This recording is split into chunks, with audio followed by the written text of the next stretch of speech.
Recordings in progress. It's August 10th. It's 11 o'clock. Call the meeting of the Montana Board of Investments to order. We are recording and video taping the meeting, so act accordingly. And if someone could do a roll call, that'd be great. Absolutely. Good morning, everybody. All right. Carl England, Here. Jack Prothero, Here. Jeff Greenfield, Here. Bruce Nelson, Here. Diane Fladmo, Here. Maggie Peterson, Here. Mark Berry, Here. Jeff Meredith, Here. Representative Ken Walsh. Here. Okay, and Terry Cohey is absent, as is Senator Ryan Osmondson. We have 8 board members present. We have a quorum. Thank you. Any public comment on issues within the board's jurisdiction? Somebody tell me if somebody has their hand raised. Nope, not on my end. Are you All right. scratching your head or raising your hand? Scratching my head. Okay, all right. June 1 through 2 meeting minutes. Are there any additions or corrections? And if not, is there a motion to approve? So moved. Diane's moved. There a second? Second. Maggie's second. Any discussion? If not, all in favor say aye. Aye. Any opposed? None. They've been approved. Committee reports. Maggie, audit. Well, the audit committee met this morning, and I think all the board members that are present now were present then, but I'll go through it real briefly. Executive Director Villa gave his report and talked about a busy year coming up with 5 audits. We've got the SLC audit, that's a SOC audit. One of the issues that he mentioned came up there was that we were asked about HR hiring documentations.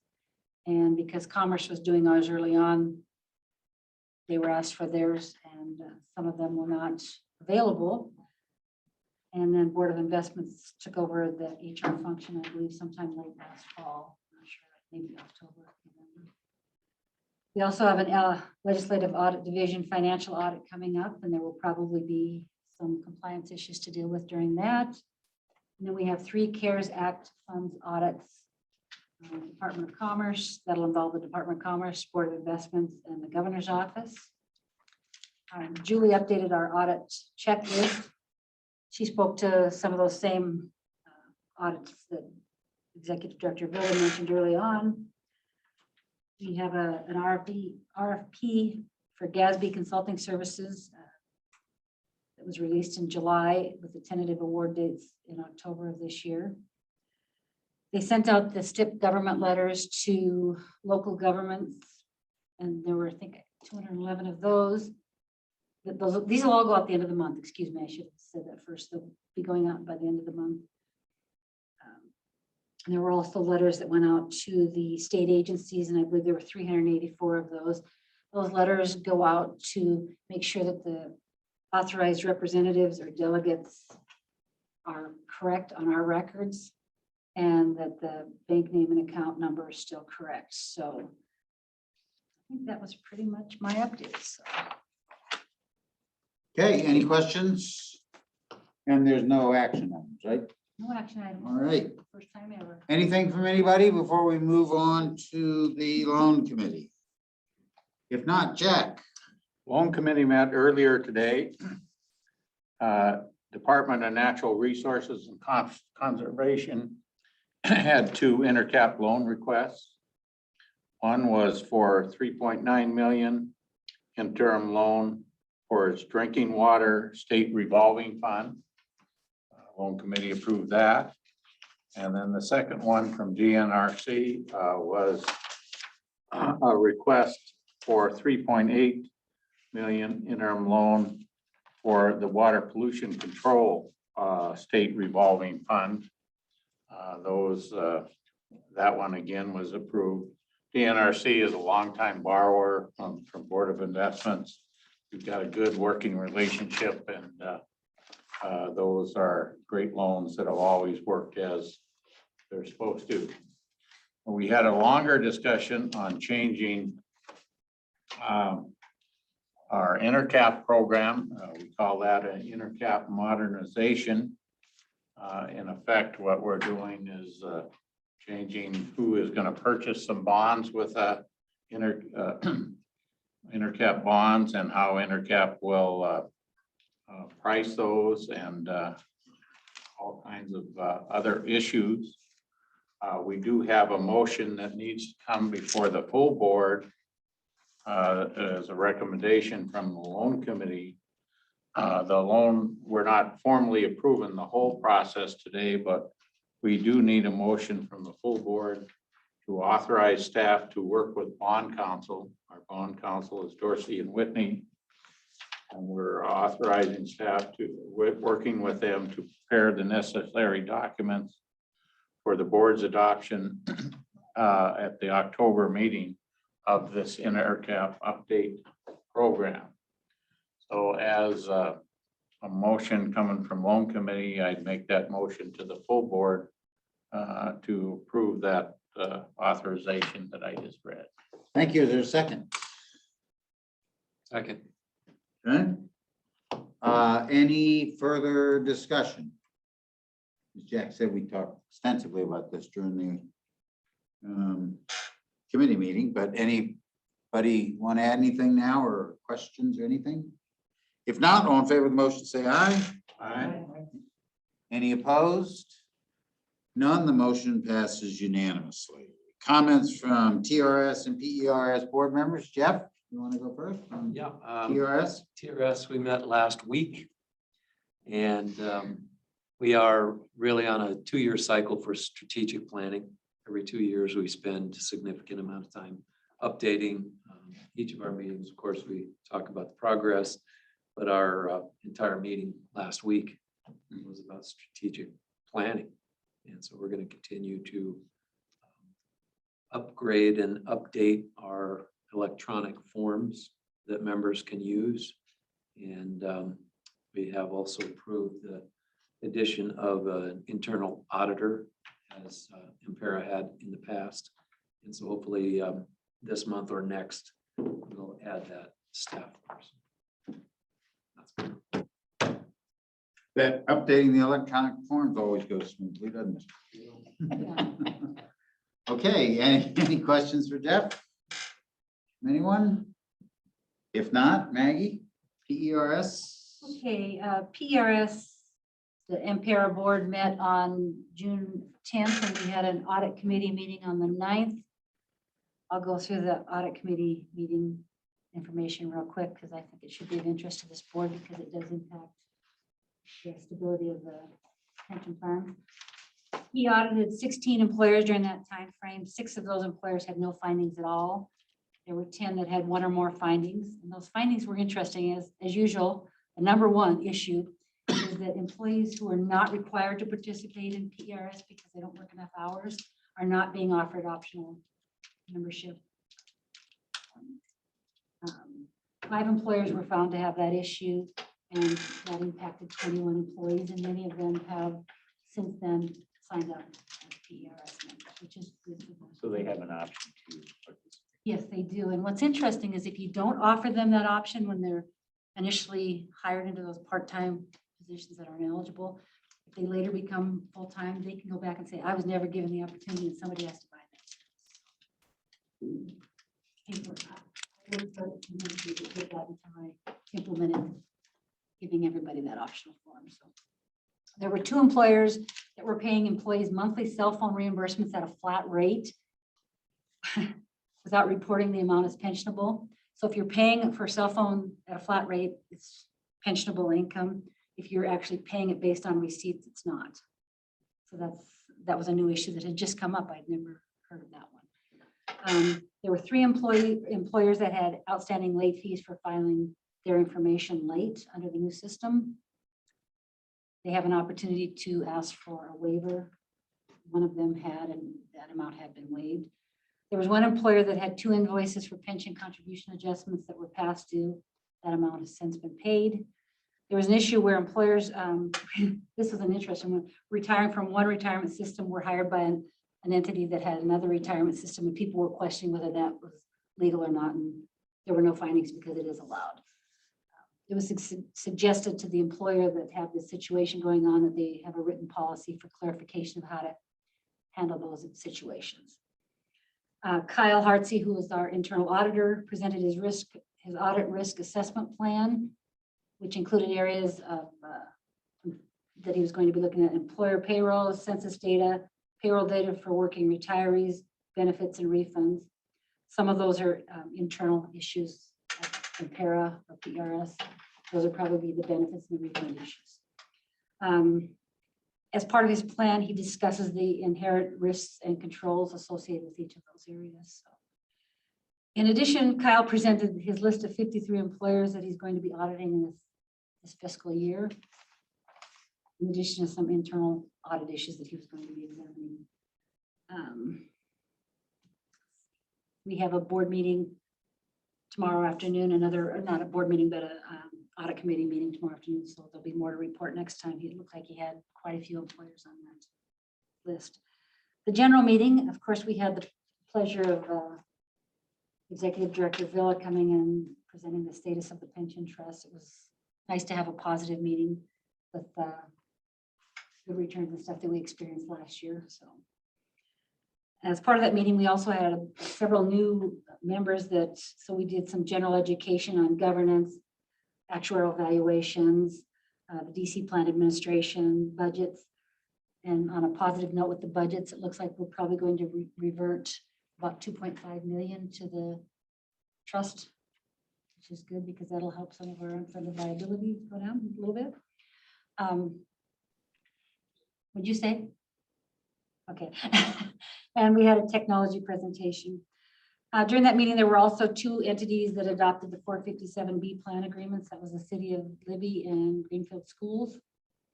There was good discussion on the 401 or the defined contribution plan and the 457 fees.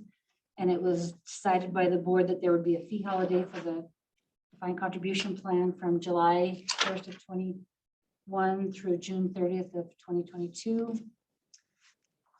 In addition, I forgot to mention this earlier, that we had a special meeting on June 29th to vote on approving a contract with Empower Retirement to provide administrative and record-keeping services for the DC and 457B plans.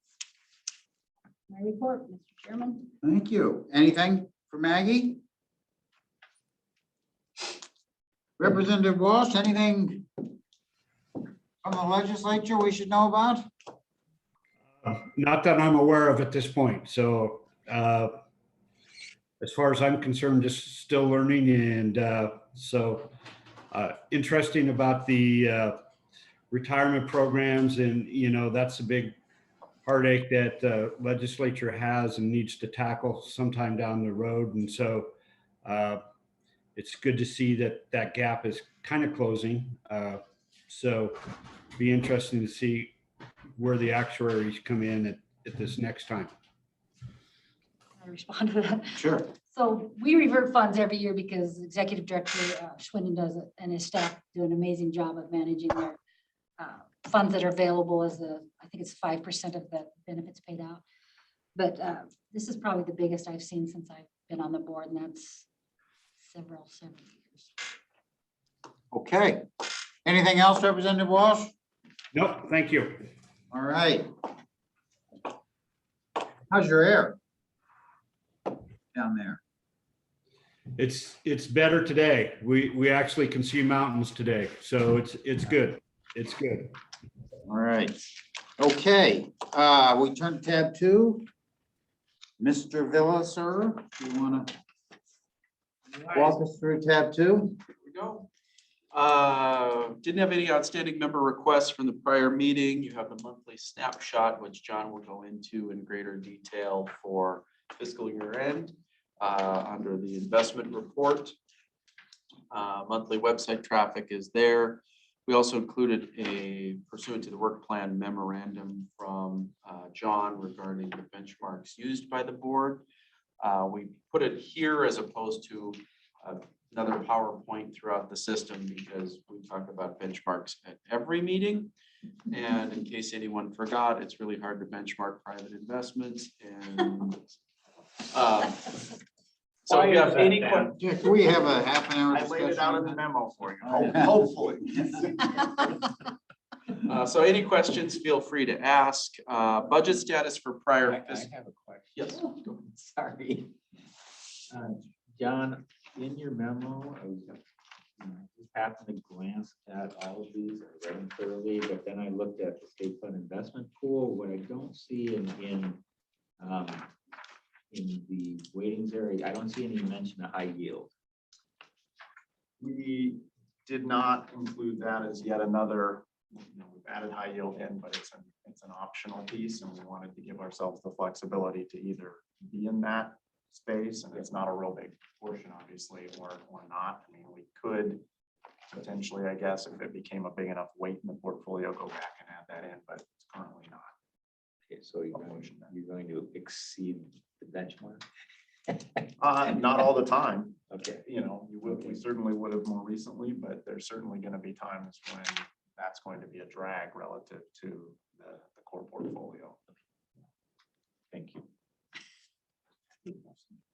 All right, Dan? The next page is budget status for prior fiscal year. You can see we came in under budget. In most areas, operating expense, we ran a little high.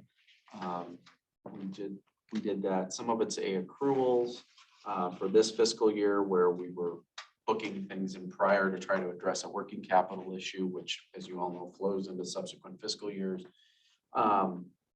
But for the most part, very happy with that. We do have to deal with working capital issue in the medium term.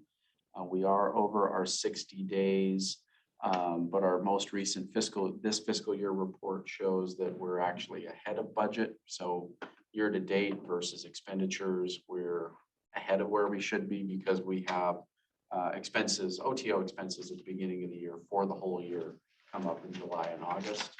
So we're a little ahead of schedule, drawing on that a bit, but under the new under the new cost allocation methodology we moved to for this fiscal year, we'll be able to incrementally adjust that. So right now we're anticipating reducing our indirect costs on our participants in Q2 of this year in order to address that working capital issue. We have it's now a valve that we can address, incrementally, as opposed to under our old cost allocation methodology. You had to get rid of it in 1/12 chunks. You couldn't actually sort of ease your way into a solution, which, as you all remember, is how we got into those big budget problems back in 2018. So we'll probably look at reducing what we charge our participants in Q2 of this fiscal year. Any questions on last fiscal year's budget before I move to this fiscal year's budget? So does anybody have questions on what these accruals mean? Accruals? I don't, but that's accruals in the 2020 budget. It's going to show up as an expense in 2021. Correct. They get reversed. So the next page is proposed fiscal 22 budget. You'll see the 7.471 and 666,000 for the internal service fund and the enterprise fund.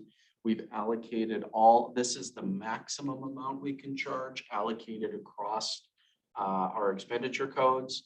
These are where we would propose to allocate those. A couple of things for the board to know.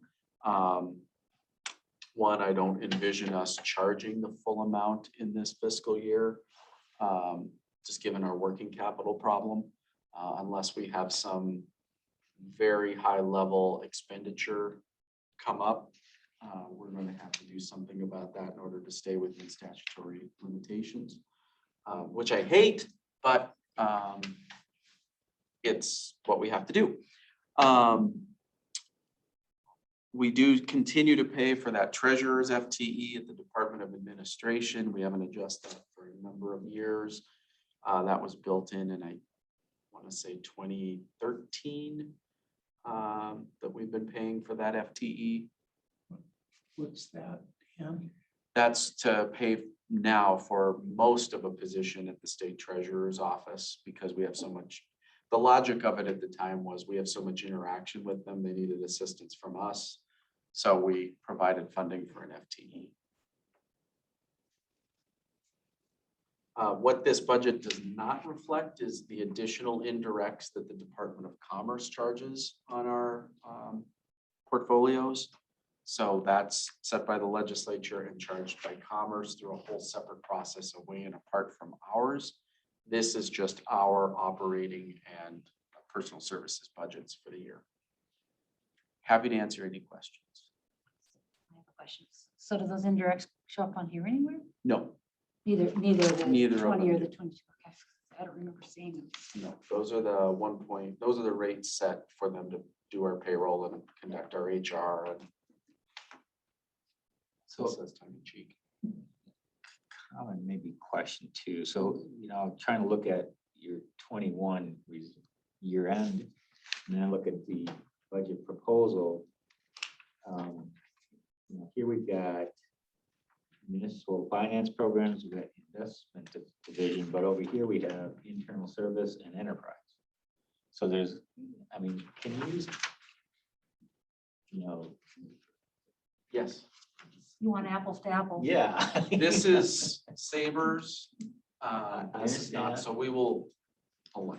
Yeah, because otherwise I had to work through that. Now, the other question I have is on the enterprise fund in 2022, you've got rent of $13,000, but in 2021, it was $53,000. So what's the change there? That was the cost methodology, the cost allocation methodology we switched. The We change. moved from an 80-20 to a more reflective, Okay, the $74 million in outstanding bonds. I couldn't figure out how to back that into a $24 billion portfolio with an 80-20 mix. all right. And then, so again, you get the Board of Investments gets an appropriation for operations. No, we get an indirect rate that we can charge. Okay. Then this So the outlines, legislature approves that indirect rate, correct. and then you have to allocate, you estimate how much you're gonna receive and allocate that in a budget. Yes, And that's where we come in. that's where you come in. This is where I think our expenditures will be for the year. Allocated across, because the rate that we request as an organization, BOI, through the board to Department of Commerce and the budget office is the 7.471 and the 666. We then get that approved in the rate section of the budget, not in sort of the section A, general government Department of Commerce budget as a rate, but here's the maximum amount you can charge. We then take that, break it out into these sections, these subclasses, and then you all give us the okay, that lines up, that lines up. And then I have the authority under the governance or the governance manual to manage it throughout the year. Okay. Comment is that, okay, these are numbers, but there's not a lot of explanation here for us to say, well, that makes sense or that doesn't make sense. Just wondering if there's some lead-in work that needs to be done so we can understand why the numbers are falling out this way. So for the personal services side, we've had that conversation back in April, May, when we did the exempt staff evals that started for this fiscal year. So we made the adjustments to salaries for exempt staff that now are reflected in these numbers. For the classified staff, I built in, as I mentioned, if there's adjustments in the state employee health plan, there's some wiggle room in there to adjust for classified staff compensation. There's additional out of pocket, as well as some funding for the professional growth matrix. If we have folks achieve their CFA or Kaya designations, or if they advance on that career ladder, we implement it. We talked about the travel budget internally. This is down a bit still from where we were. We were budgeting up to $250,000 a year. We pulled that down a bit in order to accommodate. We don't think, particularly with Delta, it's going to be back to full travel status. So that came down a bit. Rent is what it is. It's our costs on a yearly basis for our square footage split between. The only difference between this and prior years is the 3% escalator that we've put on us and all of our tenants over the years, and that cost allocation split methodology. And then the rest of it is just sort of lining out straight line from prior fiscal years. So not a lot of changes. It's relatively steady, but we did do some adjustments in personal services for exempt, and I left some wiggle room for myself in the dealing with classified staff and their PGPs and any health insurance adjustments. And all that fits into the approved internal rate that was approved by the legislature. Correct. So I think what you might be asking, which is interesting, I hadn't thought about it. But to come up with these dollar amounts, you have to have someplace that you start, then you take that times this rate or whatever. You come up with what's potentially available for us to budget. Is that how you're doing The that? way that we do it is we come up with what we think our expenditures will be 2 years prior. We ask you to approve a rate to a request from the legislature. Then we to get that rate ultimately. So this reflects the additional vacancy savings that they pulled out. We then get that back and plug all the squares in from where we thought we'd be to where we are now. So we have position control spreadsheets that tell us where people are for longevity, who's getting a longevity increment for this year, how those exempt staff are being adjusted. We know based from at a manager level who may proceed to another threshold on the professional growth matrix. The other piece that I'm really concerned about is where we are relative to market with some of our investment staff. We have some staff at 55% of market, and that makes recruitment difficult. That makes retention difficult, as we recently found out in March after 2.5 months with an employee. So if I've got room to do some sort of market adjustments there, that's if I have slack, that's where I want to focus it.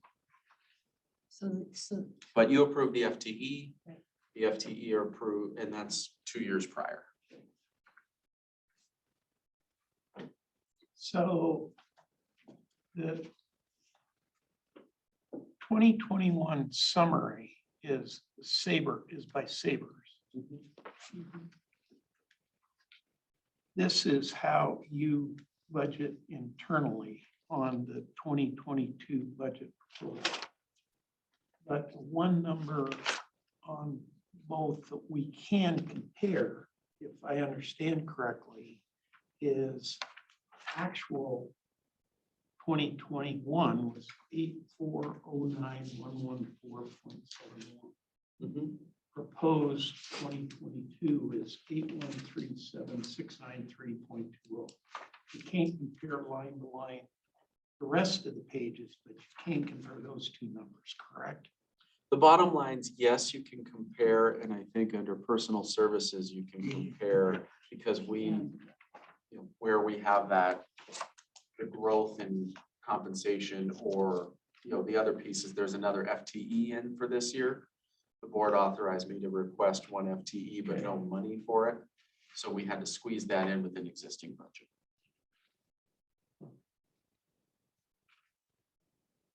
Because I'm a little bit with Mark, when I'm looking at this page and then looking at this page, it's a little hard to translate. Part of the problem is we now have to put this into Sabres. You have So, to- you have to- We actually had a debate with the Department of Commerce last week as we were putting it, as they're getting turnaround for the budget done.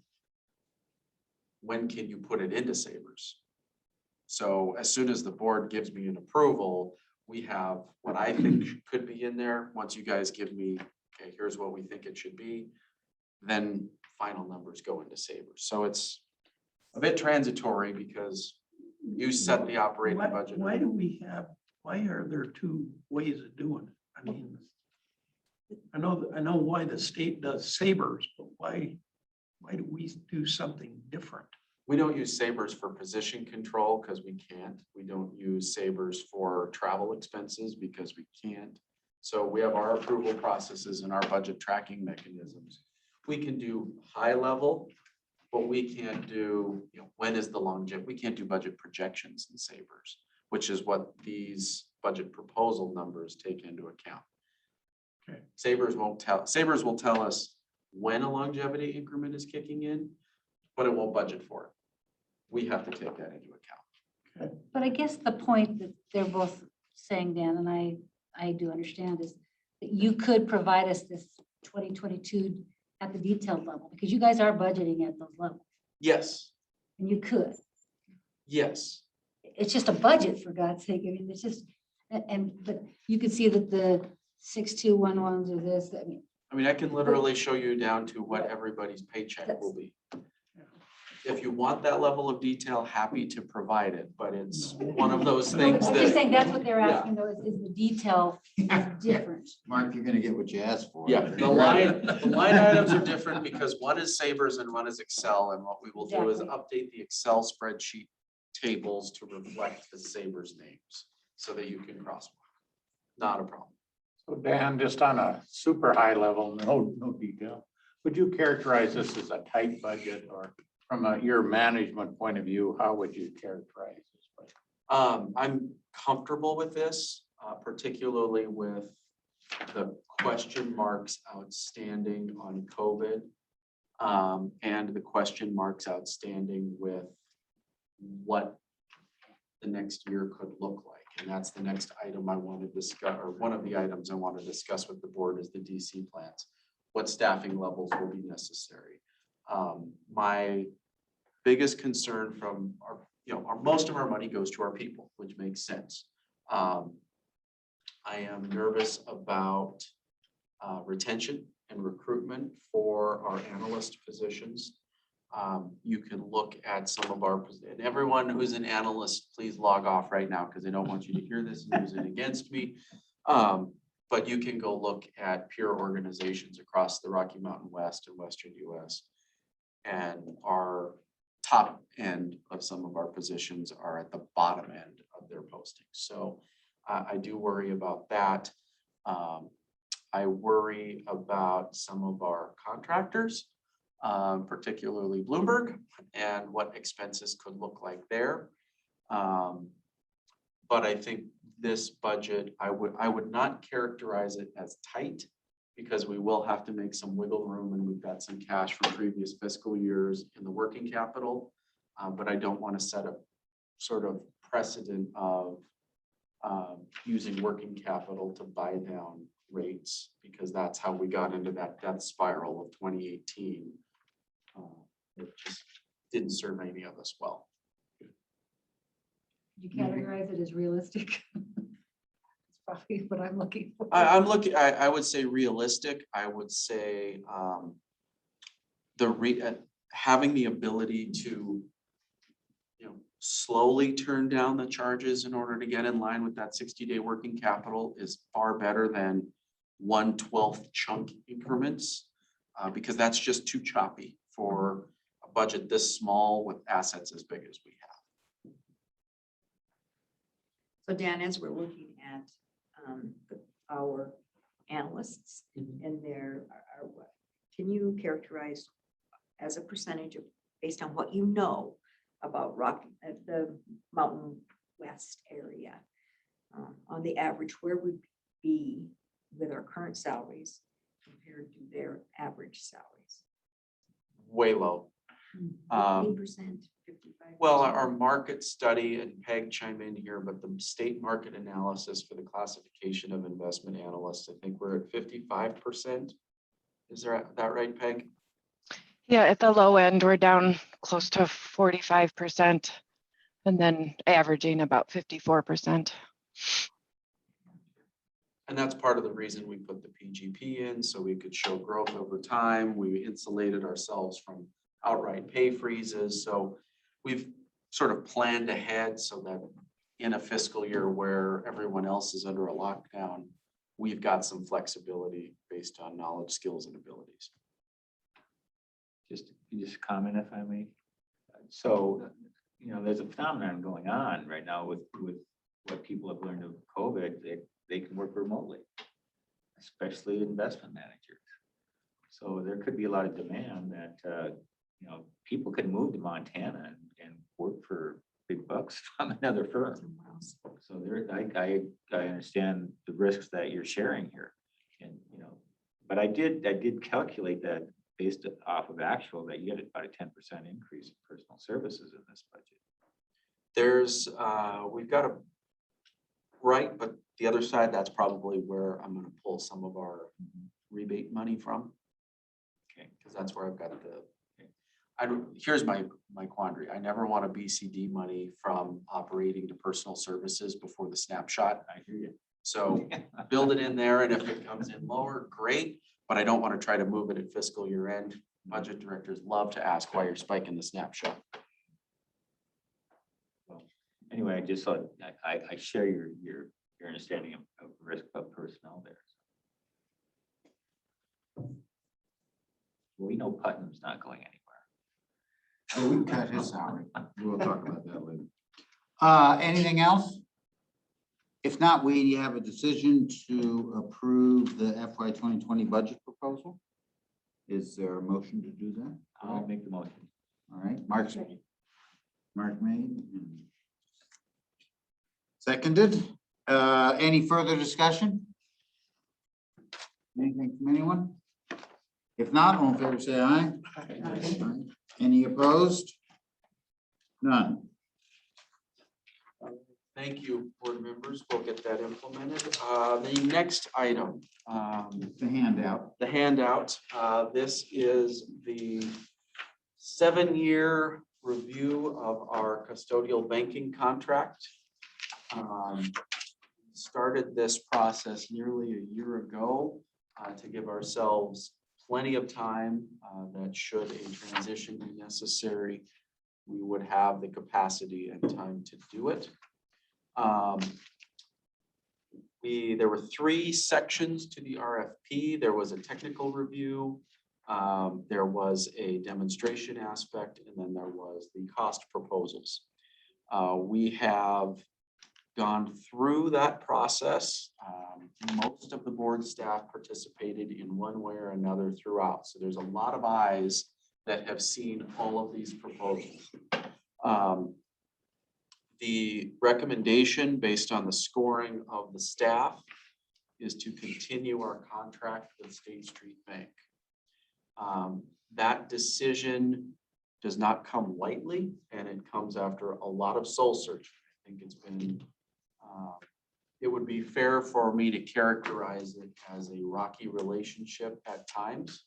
We had, frankly, an all-staff discussion after the scoring, but prior to the staff knowing who, because the last aspect was the cost, and as you can see, the scores were very, very tight throughout. So the cost section was where the decision could have adjusted from the prior two. And I asked all the staff, are we ready for a culture shift? Are we ready for a partnership mentality with State Street instead of a look what they did now? How can we resolve these issues moving forward? And to the staff's credit, every single one of the people in attendance was supportive of such an approach. That said, we are very adamant about building in accountability measures into the contract. So we will be looking at a very strong service level agreement that is actionable. We will be looking at key performance indicators that we build into that service level agreement that we can measure how both we and State Street are doing. And we will be insisting on fees at risk on behalf of the bank in the event that there is a non-performance issue. A lot of other add-ons around the contract. One of them, we talked about the letters and the confirm letters with STIP today. We'll be looking at multi-factor authentication and upping our security levels all the way over to what can we add in for private investments and additional information available to the investment team through the Solovis tool, to simply automating processes that we're currently manually doing through technology upgrades with Canoe. So I'm actually fairly excited about this. We are gonna go through a full re-onboarding process. So they will treat us as a new customer. So we are going to look at every process that this board undertakes to conduct our business with the bank, see if there's efficiencies that they have identified from other clients, see if there's processes that they can improve on their side to better accommodate us. But this is going to be treated like a whole new contract onboarding process for our staff and their staff. So I think this is this is sort of, we're getting to second base. We have the scoring complete.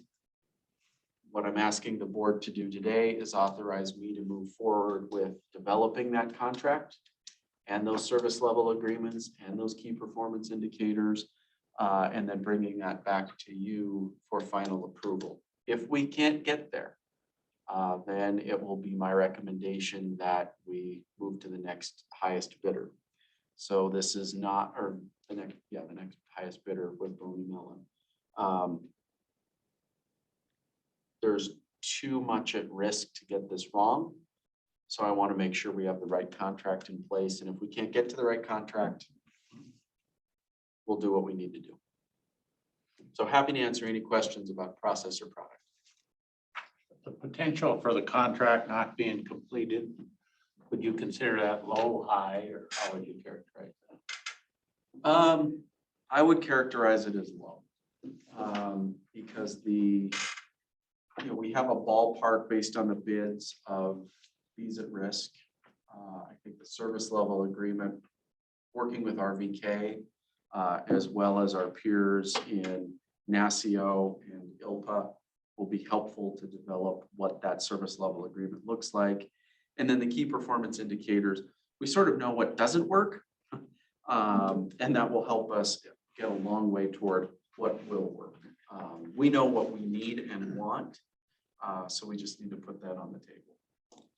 Again, as you're asking for this, I think, is it March that we would? The contract doesn't expire until March, so we have plenty of time to do the negotiations and the remainder. So as you're looking at the timeline that we would want you to report to us, what would that be for you to get this in place? And If I don't want to limit it because I don't know what these negotiations will look like, but certainly I'm going to update the board on a regular basis, most likely between meetings as we meet with them, because this is our most important. I mean, this and Bloomberg are our most important relationships. And then RVK, close, right in there as well. But this is the one where if something goes wrong here, this is where STIP falls down. This is where trades fail. This is where assets are lost or gained. So this is our highest risk contract. And I'd rather take 6 months to do it right than tell you I get it done in 2 and rush it at the end. For the two final bidders, I could consider that. Would you consider highly professional? Both did a good job and Absolutely. we're pleased with the process. We have 2 very competitive qualified bidders, and John, feel free to chime in, but I think. And Maggie too. And Maggie sat in on the demonstration side. But I thought both were very professional, very capable. They both have a huge book of business. This is a limited space. There's 5 or 6 in the world that do this work. That would have met the qualifications that the board has established in the governance document. I'd say 3 to 4. Yeah. So, we self-select out a lot of potential banks because of the rigorous requirements the board outlines in your governance manual, and these 2 rose to the top of that process And they both, for the good reasons. Jeff, they had different strengths. I think both of them brought different things to the table. One, I hate to say it this way, but it was more accounting focused, their strength, and the other was more investment focused as far as tracking and keeping track for you, the softwares anyhow. I think they were both very, very good. I think State Streets came to the table acknowledging that there were issues and their willingness to correct those issues. Yeah, I mean, it was a long process. I think had State Street come to the table and not acknowledge those issues, would have been kind of a slam dunk to make a switch, but they did. I agree with Maggie kind of in terms of the overall scoring, you know, probably for me anyways, and I think for others that kind of came out in the scoring was some of their new product offerings. I'm pretty excited about because I think it's, you know, some of the tools that they're offering are things that we should be there, given the size of plan that we have, you know, really will allow us to do some better analytics and hopefully get away from kind of the spreadsheet risk that I would classify across the organization that we have right now. And so that is very attractive. And I hope that it all, you know, comes to fruition in the way that it looks like it should. And it's going to be our, you know, responsibility to kind of hold their feet to the fire. And to Dan's point, there's, you know, outside of maybe investment managers or something, there's no other relationship in the organization that I worry about more than the custodian. And, you know, you've all heard us complain about, you know, various things. And so that was a hurdle that State Street had to get over. And I think we can get there, but I'm still, you know, worried and it's going to take a lot of work, but I think we can get there.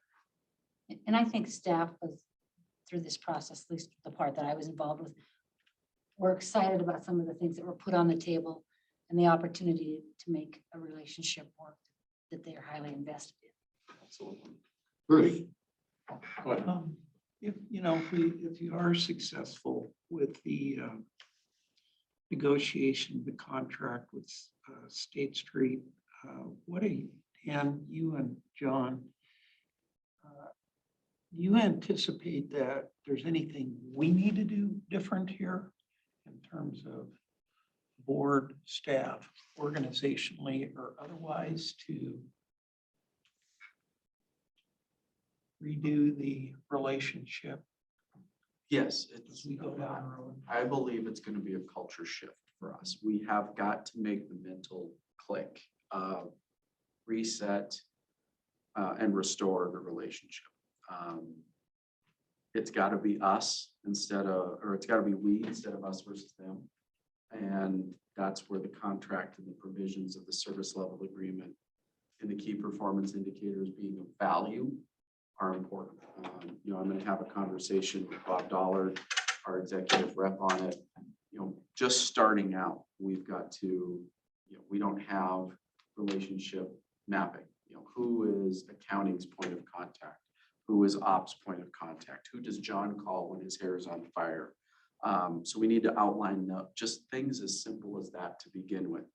Next step is I've asked all staff, not this Friday, but next Friday, bring me what your needs are in the new system and bring me what your wants are in the system. That's going to be part of the contract refinement process. So everybody's going to have the opportunity to chime in on it. I want all the staff vested in this contract to make that culture shift. I want to make sure that we bring the needs to the table and make sure we get there. And if we don't, we need to have the conversation with that particular team as to why we couldn't get there and see if there's workarounds that we can build in, you know, whether that's through another system, another vendor, something or other. But this is, I want this process to be more inclusive of the staff than prior processes have been, because that's the only way that I think we're going to get a product that is useful to the staff. To be fair to the staff, they haven't really had a lot of say in these contracts in the past. It's sort of been, the process was ran, we got through it, the contract was done, and it was handed down. This one, I want to see more, you know, what do people need, and we'll take time to do it right. I think too, as far as, you know, to be fair, I guess, you know, all heard some of the complaints we've had over the years is, you know, we've made a lot of changes too. And I think as we sat back and looked at that relationship with State Street, you know, then here, you know, Joe made a lot of changes prior. We moved to the CAP system. came in, I came in, we undid some of those things. So there's been a lot of changes on our part and some turnover on our part as well as theirs. And, you know, so I think it's fair to ask them as well on the other side of the fence that, hey, you know, when you're having issues getting something done because we're not providing the input or the right feedback, you know, you need to be forthcoming about that. Let us know so that we can fix that as well. You know, it does have to be a two-way street. Right. So my question is, who's the ultimate manager of this relationship? Is that you or John? Or are you gonna This delegate one- somebody? I mean, Aaron, for the most part, is the day-to-day point person, but as we move forward, the executive rep and I are going to have regular meetings. The triannual is going to be turned into, I think, a more productive meeting. We're gonna have those with that relationship mapping that'll take place. Well, instead of someone else setting the agenda, we'll let accounting set the agenda for their portion of the meeting with their counterparts. Investments with their counterparts, ops with their counterparts, and dedicate a good portion of those triannuals to, you know, what are their particular needs? Because it doesn't do a lot of good for folks to sit in on an accounting meeting that they don't need to. Then we can have the other piece that we're going to add to it is a conversation about annual goals. What are the board's annual goals? What are State Street's annual goals? How do those coincide? And how do we need to work around them? You know, for instance, if we decide we're going to do a big restructuring or something, get the more heads up we can give to them, the better. But then on the other side of that, it comes with the expectation of, if we tell you in October, we're doing this in January, don't call me December 4th and say, we can't do it. So I think the triannuals can be restructured, mutual goal setting, and then relationship mapping is the start. But then the other side of it is making sure Dan White has the tools he needs, that if there's a material non-performance that's built into the service level agreement, fees are at risk on their side. And to answer that a little bit, just from what I heard at the thing, that the mapping of relationship mapping is key, because there were people that our people didn't even know they existed for them that they should have been talking to. And I think that became very clear. I think they did a very good job on that, though, saying, you know, that's one of the things that will happen on the re-onboarding is that, you know, Bob would be Dan's contact, is Helen, was it Helen? That was her name. Yes, it was. Helen is going to finally probably contact some of the people that should have been her contacts, you know, so that will be all part of the processes, and that relationship mapping would be a big part of it, so. And yeah, Well, okay, so if I look at the scoring, they're basically the same. I mean, it looks to me like either or. Mhm. So it's a push, right? I mean, a lot of discussion about which way you go. Well, Yeah, I mean, Yeah, under it probably depends procurement, on. under state procurement requirements, which the board has set under the governance manual, we will follow the state procurement for the custodial banking relationship. They won. So yes, it's close, but they've won under state statute and the governance manual. State Street. State Street, yes. And why is that? to get more Because points. they scored higher. You know, points are points. You know, Yeah. you can make it look how you want. I'm just surprised that it came that close. Well, when you're using consensus scoring. We did use every- consensus scoring. So for the technical piece, we had RBK review, we had staff on hand review, got through those, and consensus scoring was used throughout that process. So everybody arrived in independent scores. For the product demonstrations, we had the scorers, most of them were in this room. We had the presenters, and then we went into the committee room and did the consensus scoring independent of one another in there. And then the cost proposals was just a mathematical reflection. It was just who won, they get full points, they get a percentage of whatever points are left. So I would say that, you know, the process worked. I think staff were very honest with what the benefits of both could be and the drawbacks of both could be. And you'll see it in the scoring. John touched on it. There were three I would characterize it as two particular areas where State Street won the contract. One would be the new tools that are coming online with the last portion of the scoring and the demonstrations. And then the base fee with security lending was the other big score that they had. Their fee was lower than Boney Mellon. And those would be the two areas of distinction. So the stuff that's coming online, that's not something you saw in the Boney Mellon. So they had similar but different types of systems in most instances. In some cases, they may not have had or weren't quite at the point maybe that State Street was with certain things. Okay, for some of the efficiency type things that we talked about, like Canute. There yet. Relative to public pension format, which of these is more in that area? Is that State Street or is that? They're both huge players in the public Okay.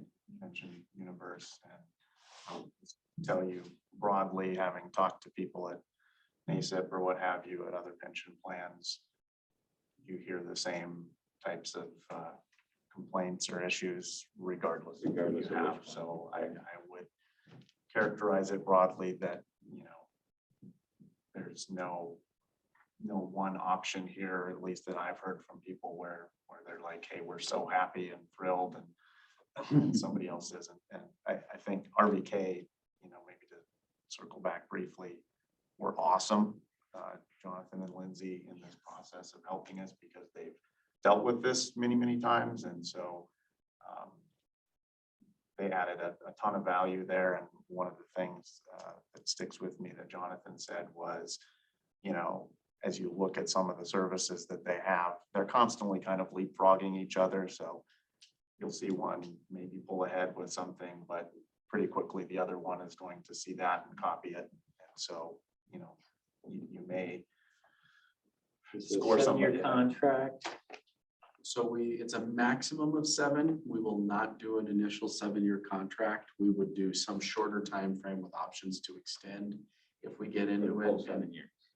So at some point you'll do a 5-year contract and then do 2-year extensions or something like that. I don't want to lock in on that because I want to see how the service level agreements and KPI conversations. I'm leaning toward shorter fixed contract with more 1-year extensions as opposed to a 5-year with 2 1-years, just to make sure that there's a greater level of accountability on both sides. In their cost proposals, because if you lock in for a shorter period of time, then they're going to say, okay, then our costs are going to increase by X% at when you go to renew those 1-year contracts. So the cost proposals were for the 7-year time frame. For the full 7 years. So it's So we asked for- assuming no cost changes at all. I Unless think you there's some have a service. inflators in the out years for both. Okay. But I'd have to double check on that. But the good thing about the cost side was the math worked out through the formula process that procurement gave us. The lowest cost got the highest score, and then it was a percentage calculation off of that for the next lowest cost. And that's based on what we had in the RFP. There could be add-ons if Dan and John go wild and want additional services, but No. yes. I guess the biggest thing, we did add in DC services. So if we decide to go down that route. So That was in the cost proposal for both, right? Yep. I got a couple short questions and then we need to decide what we're doing here. Was the new onboarding, is that what they're doing or is that your idea or where? That was their proposal. That's a good as a idea. way to sort of reset. Well, I think that shows a lot. And then my other question is that in the service level agreement, you get Jonathan and Lindsay from RBK, they're part of that too. Yes. Okay. All right. Well, it's about noon. Do we want to, if there's more discussion, I don't want to cut it off, but we'll pick this up after lunch, or is there somebody ready to make a motion?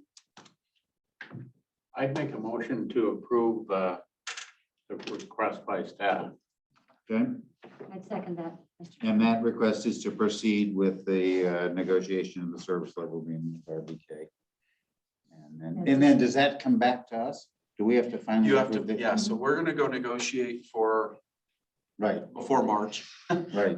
as long as it takes. And then if we get to a place where we don't have the contract, I will ask for a special board meeting to authorize us to go negotiate with Boney and explain to you why we couldn't get there with State Street. All right, any additional? Yes, Just Mark. one question on the contract. Who's helping you with that portion of it? So RBK gonna help you with that? RBK will be helping, and then Dan White as well. Okay, anything else from anyone? Anybody online? Any hands up online? Any hands up?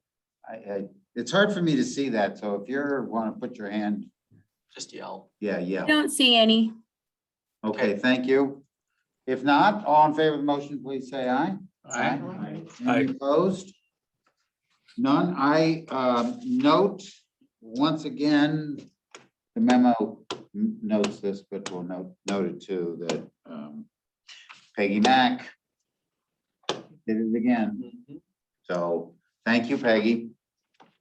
You want? I'd like to thank Maggie for. And Maggie for showing up for the demonstration. Your $100 is on the way. Well, yeah. $150. She was handsomely paid. Do you wanna, what do you wanna do? How much more do you have? I have two quick ones and one longer one. I Let's guess do quick- the quick ones, Okay. and then break for lunch and then come back at 1 and we'll do the. First one, Peggy and I are meeting with Helena Public Schools Thursday or Friday of this week to get this land deal done. The person we were dealing with is no longer dealing with. They switched our contact, so we're kind of starting over with them. So that's fun. Jeff has never heard of this. Yeah, never. And then the legislature, I will be presenting to the SAVA interim committee of the legislature on the 25th, along with Dory Schwinden and Sean Graham on the pension study. I had a great conversation with the governor about that yesterday, as well as the budget director. We're going to try to loop up with the budget director prior to that, just to make sure everybody's operating from the same numbers. The messaging around that is certainly something that we're not our space, but that everybody has the right numbers to speak from. And then after lunch, Mr. Chairman, we can dive into deferred compensation and defined contribution and the board's wishes All there. right. Could I ask just one question? Are you gonna discuss, or do you have any comment on your meeting with the governor and staff? Or I thought it went very well. The governor's already put me in contact with some of his contacts in the investment world. They called actually a few hours after the meeting. So customer service was a thing. We talked about sort of the goals of the board over the next year. We'll have a quarterly, they've asked for a quarterly meeting, just to update us on what they're up to and us to update them as well. And then the budget director, as I mentioned earlier, did request we have a conversation about a revolving loan fund with ARPA dollars to be placed at BOI. So that's a to be continued. would you characterize the relationship as going well? I would say it was a fairly open, honest conversation. You know, I made the commitment, as did he. There will be no surprises. If something's coming your way, or we're gonna be in the newspaper for something, or, you know, something went wrong, that call will be made, no problem. The chief of staff and I traded cell phone numbers, so we'll be in regular contact. And then I know the budget director's number, so that's an easy one to make. But I think it's they're taking a sort of hands-off approach with the attached twos, just wanting to make sure that everybody's communicating and that there's no surprises. And if something's coming down the line, they made the commitment, they'd let us know. the report that I received right after the meeting was, it was very, very professional and very good. No surprises, and not surprisingly, a governor who understands investments, and appreciated the work that we've done and the professionalism over here, and had some ideas that when Dan said, well, we've had at least one problem doing that. He said, well, I've got some people, you might want to talk to them, and And they called 3 hours later. yeah, so, and it wasn't you're using my people, it was, this is a guy that might help, that could help you begin the process. And so I was really, really, really glad to hear it. You know, when years ago, we used to go over every year, right? Right. And it was pretty perfunctory. It sounded like Dan's was a lot more substantive and in a very good way. So it was nice to hear. Okay. And with that, why don't we break until 1? All right, All right, thank you. back to work. What did it say? Recording in progress. Oh, recording. I thought it said. Not that you're making I thought it progress. said making progress. You need to make progress. Tell the Google lady to shut up. Everybody's picking on Dan, you had one more thing before we can go to tab 3. I do have one more thing. Thank you, Mr. Chair. So there has been debate. Some employees would say for 20 years, and I would tend to agree with them, but for a very long time, as to the relationship between the Board of Investments and the defined contribution and deferred compensation funds of the Montana Public Employees Retirement Administration.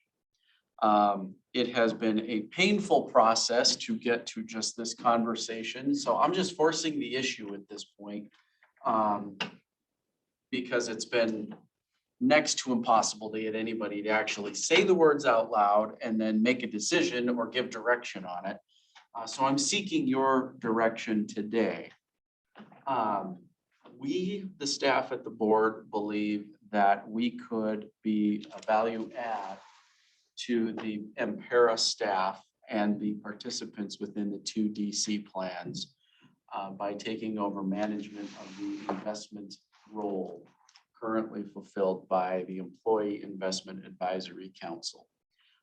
You may remember several years ago when we went out for investment consulting services, we did so jointly with Empera so that we could encompass this conversation in one place and actually drive toward either making a decision that it is best left to the lay board or to the lay advisory council, or moving that over to be part of our investment portfolio and making the recommendations for those individual participants to obviously select their menu.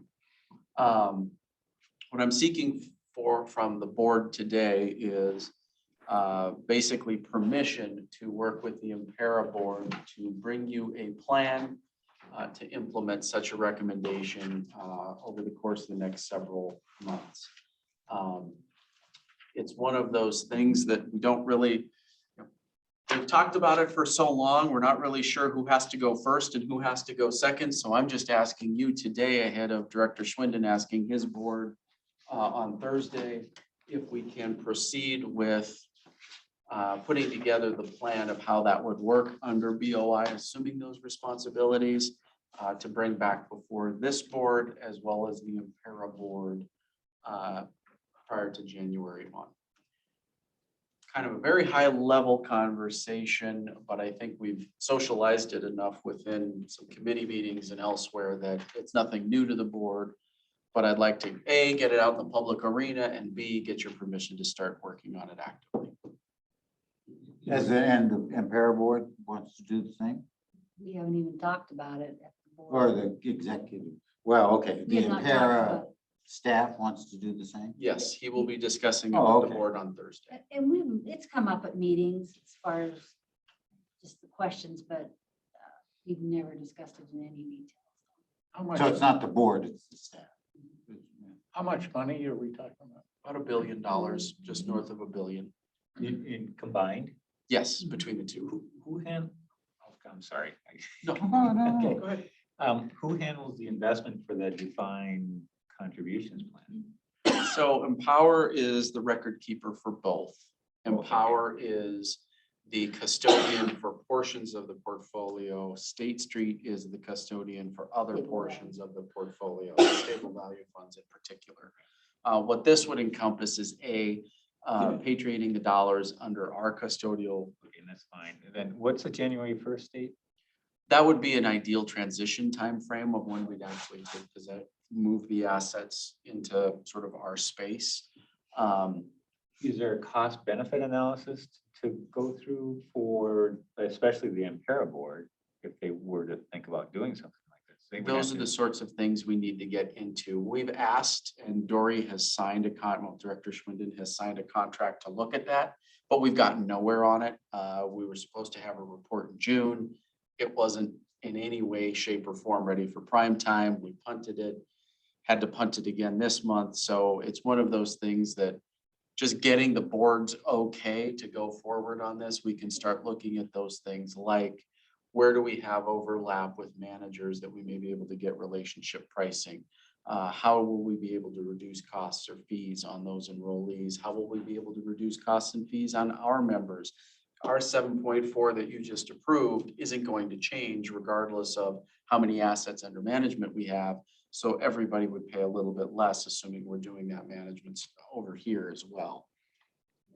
Another question. So are you asking for the board to make a motion and approve it today? No, I'm asking just for Okay, your 'cause it's not on the direction to, agenda. if this is one of those things that, Dory and I are out to lunch and we're ahead of our boards, I want to know if this is one of those things that we've talking about for so long, and it's time to just put a plan together, put it in front of you and give you the opportunity to say Well, yay or put a nay. plan together if it makes sense. Yes.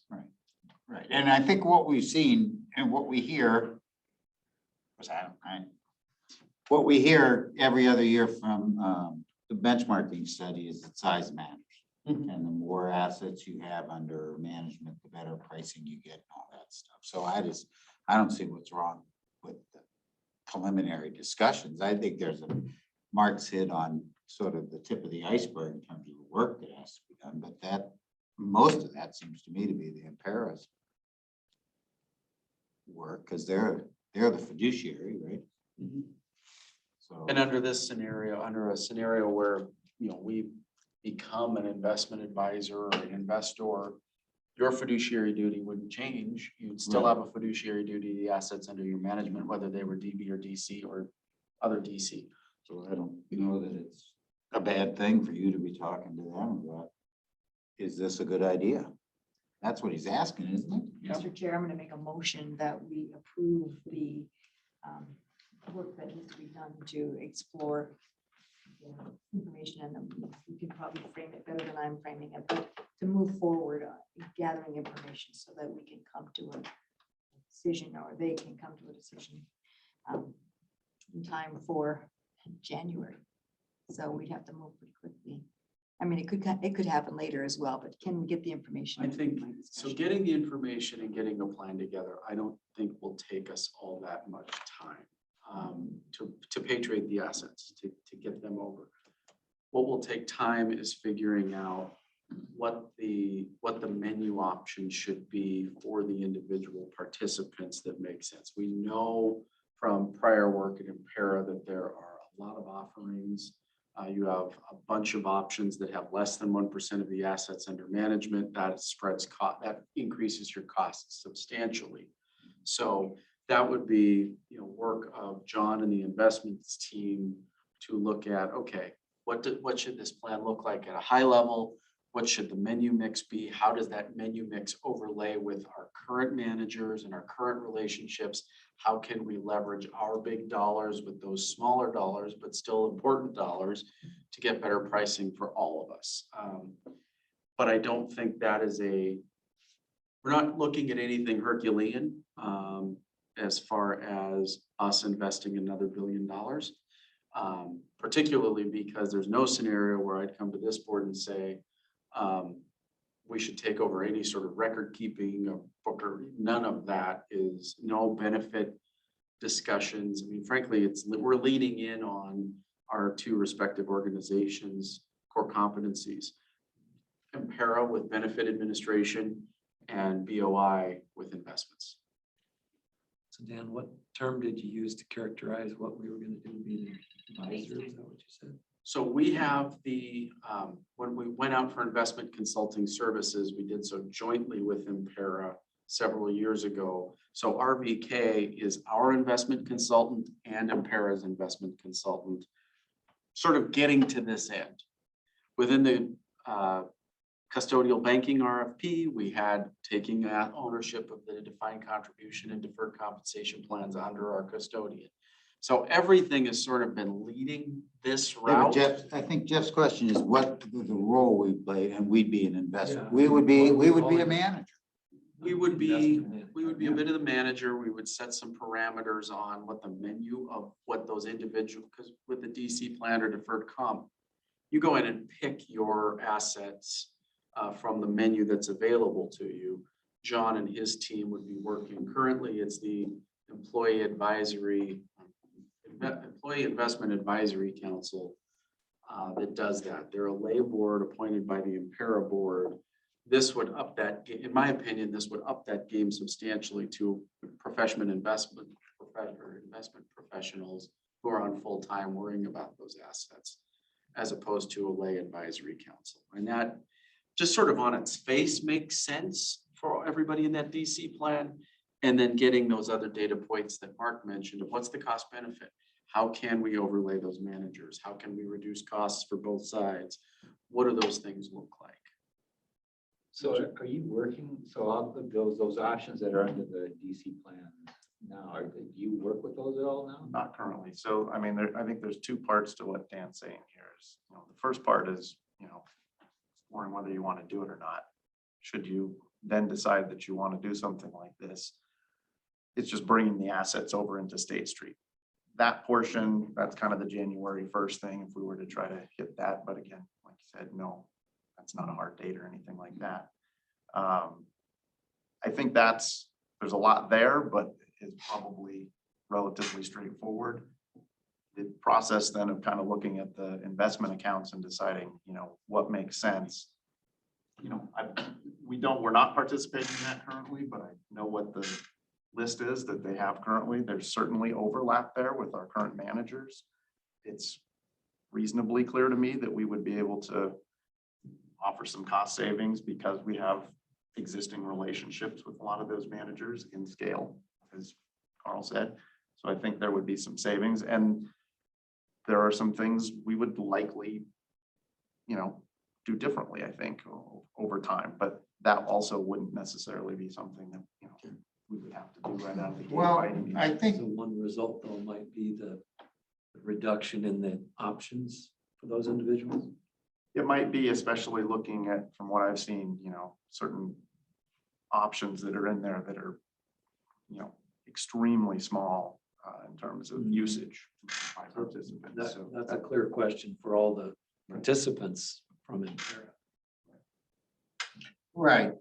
But the That's one question of the questions that's gotta be that I think we've answered it, and Yep. we can do it by motion because it's not really an action item. Like, we can't take formal action unless it's formally on the agenda as a decision, but I think we can do it today informally. And if you want to vote on it, we can vote on it, with whether or not we're going to yell at Dan for going and exploring this option. And I think the answer is no, so, I think it's worth exploring. yeah, I think it's Get worth some exploring, and you appreciate letting us know that this is what you're doing and see where it goes. I agree. I don't think we need to vote on it. I think Yeah. it's just saying. Anybody Go ahead. No, it's Have okay. any different idea? Jeff? Just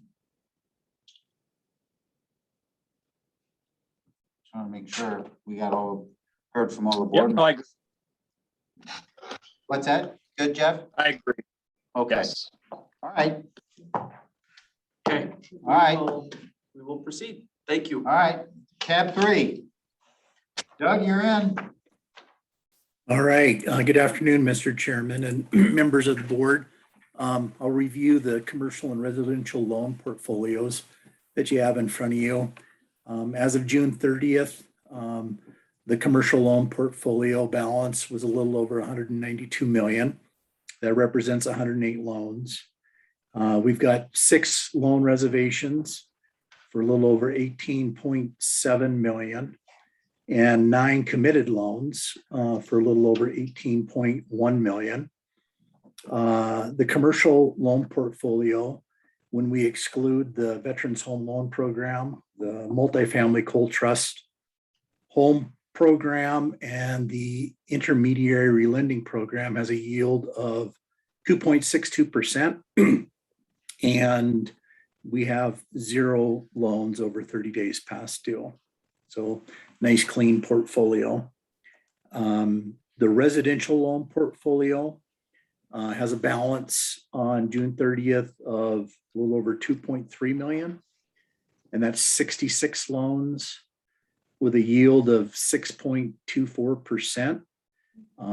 There's no outstanding reservations, and there's 1 loan that's over 90 days past due, but it does have an FHA guarantee on it. So no risk of loss there.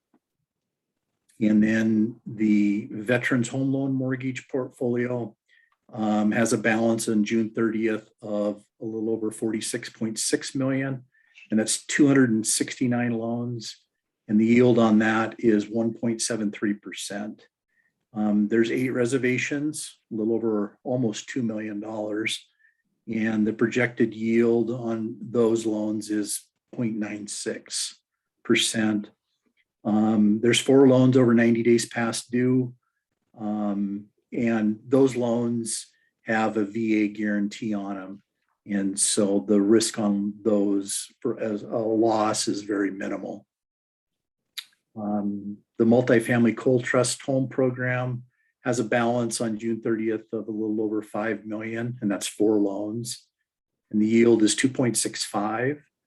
There are 3 reservations that total a little over 9.2 million. And the projected yield on those loans is 2.53%.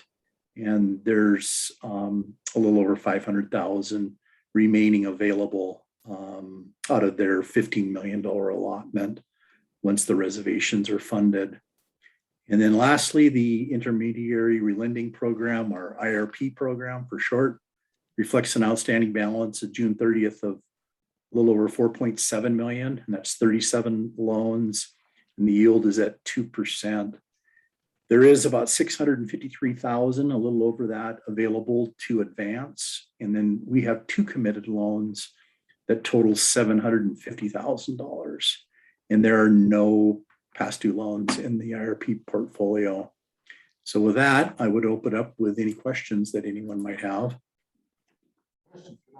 I have a question, Doug. So in this first paragraph, you're talking about commercial loan portfolio, but what you're talking about there is excludes the veterans, the home loan, and the all those numbers exclude those? Yes.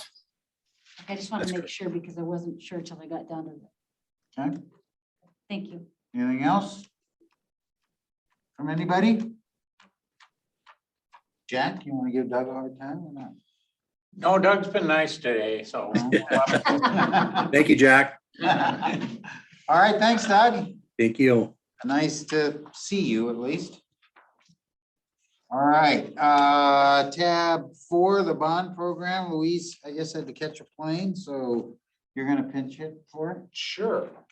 So members, you see the since inception numbers through end of fiscal year last year, 168 outstanding or total bonds issued. You see the total loans outstanding, 72 million. We do have some commits outstanding. You see our history for the interest rates down at the bottom. With the actions taken today, that will hopefully be heading in a downward direction. As Louise talked about at the last meeting, a lot of public safety loan requests coming in. We had a couple of fire trucks, fire district loans, one interesting one out of Shields Valley for teacher housing. The school district's taking on the teacher shortage with offering some housing. And then we also have the entire annual detailed report. In the latter half of her section, you can see the majority of our borrowers are still county governments, at least as far as a percentage of the loans outstanding. And one university, MSU, is our last standing borrower there. U of M did their redemption. Good news, our relationship here. We were on a conversation with MSU relating to the InterCap program that spilled over into the investment side of the house, and we're able to put more of their money to work in the trust fund as opposed to STIP. So MSU and all of the MSU campuses will get some benefit from that collaboration. Don't know what else. Happy to answer any questions you may have, but the good thing about Louise is she's so thorough in her reports. There's not a lot to question, but I will happily field any. Questions? We just tell her this report at the end of that is really, really helpful. We forget where all that money is sitting. So That's a good point. it's really nice. One of the risk mitigators though of our stuff is the diversification of borrowers. So you can see it's not real concentrated anywhere, and that's a real plus. No more than 20% exposure to any one borrower type. I mean, it's, and that's why we've had no losses, which is why it's a good STIP investment. Not to set the table for the Oh, next geez. agenda item. Geez, yeah. Before we do that, anything else on this?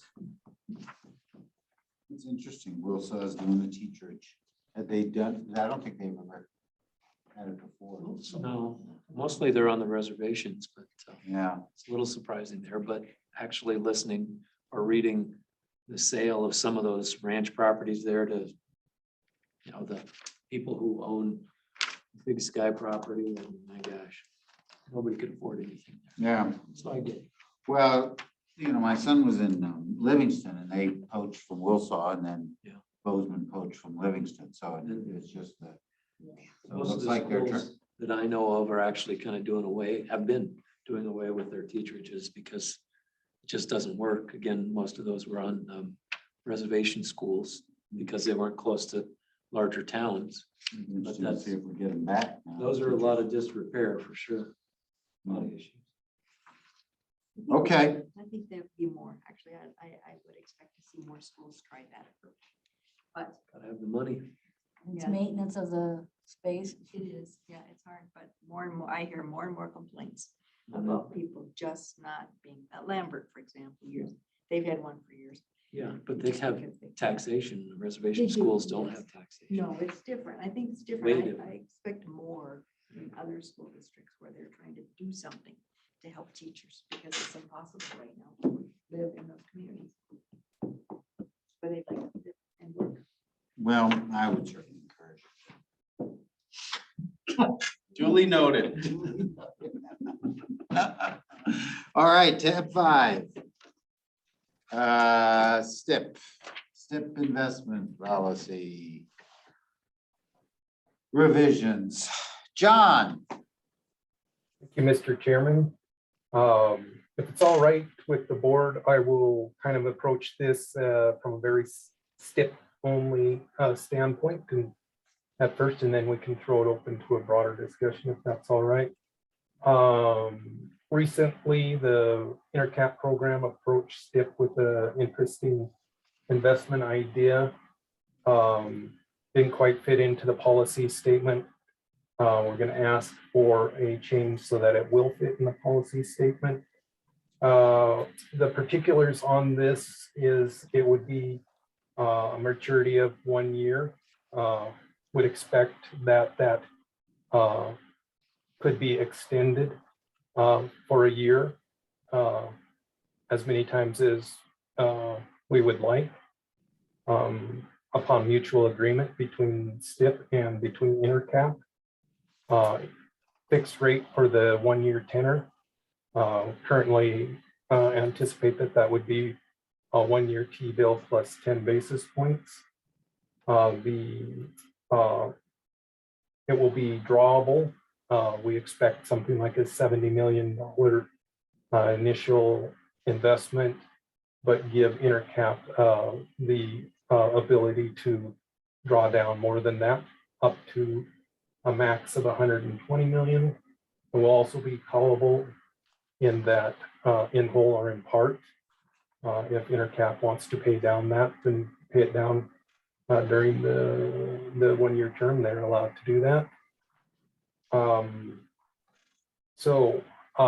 Thinking about the safety of this bond, we are knowledgeable about the underlying loans, but that's not really where we see our risk mitigation. Instead, we believe Resolution 219 is still in effect, so that STIP will never own the underlying loans. If worst came to worst and that were to default, we would expect either treasurer's fund or trust fund, probably trust fund, to buy out that loan and make STIP whole. We're getting pretty much risk-free return there. We are asking for compensation for the lack of liquidity. That meaning that we can't go to the market and sell this particular bond or security, I should say. It's possible that we could sell it to either trust or treasurer's fund, but probably won't want to do that in the normal course. So that's why we're asking for 10 basis points over and above risk-free return.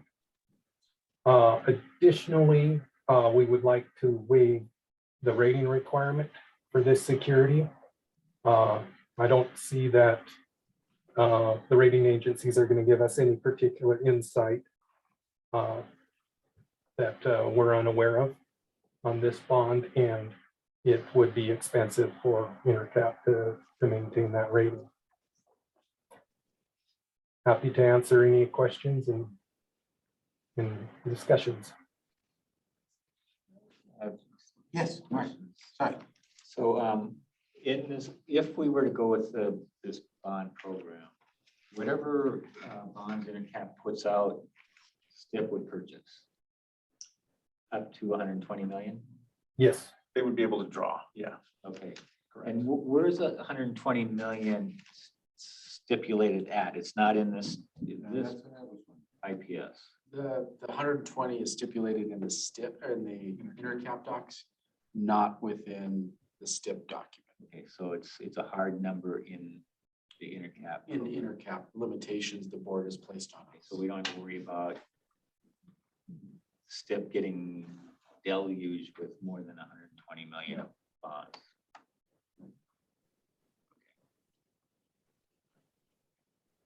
So can I, Yeah, no, please.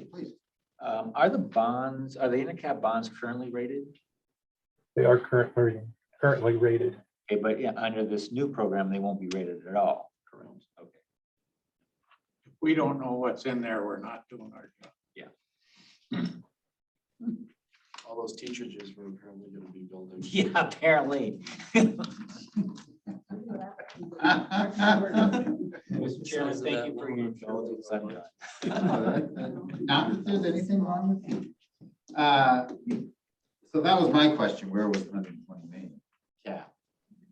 And again, I'm not sure I quite understood this. That's the amount we've authorized. That's the amount you've authorized us as a maximum under Intercap. So the limitation here is twofold. One, STIP can only purchase under certain criterias, but B, Intercap can only sell in certain criteria.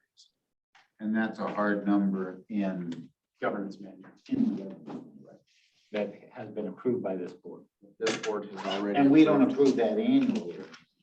No, and one of the things that will be I'm assuming bond counsel will insist be in the bond resolution is any sort of limitations that the board has placed on us within the governance manual and the intercap docs also flows through to the resolution. Because that resolution will be annual.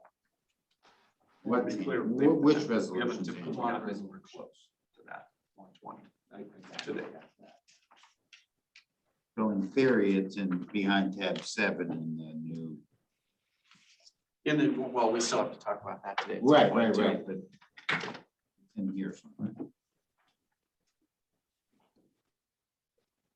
The, correct me if I'm wrong, but currently the way the bonds are issued, the credit enhancement or the rating comes from that MBOI pledge of the treasurer's fund and the Cole trust fund is kind of backing up any potential loss. Correct. That's right. And so that backup on this, we're eliminating that. So, if there was a loss now, it would have to be borne with DIP rather than being covered by those sources. No, it would still be covered by most likely trust fund, but also treasurers. They're still available as backstops. Okay, all right. That makes sense. Okay. Anything else? Anybody? If not, is there a motion to approve the changes in policy, the STIP investment policy? I'll move the motion. Second. And moved and seconded. Any further discussion? If not, all in favor, say aye. Aye. Any opposed? The motion passes unanimously. Tab 6. Full severance tax trust review. John. Thank you, Mr. Chairman.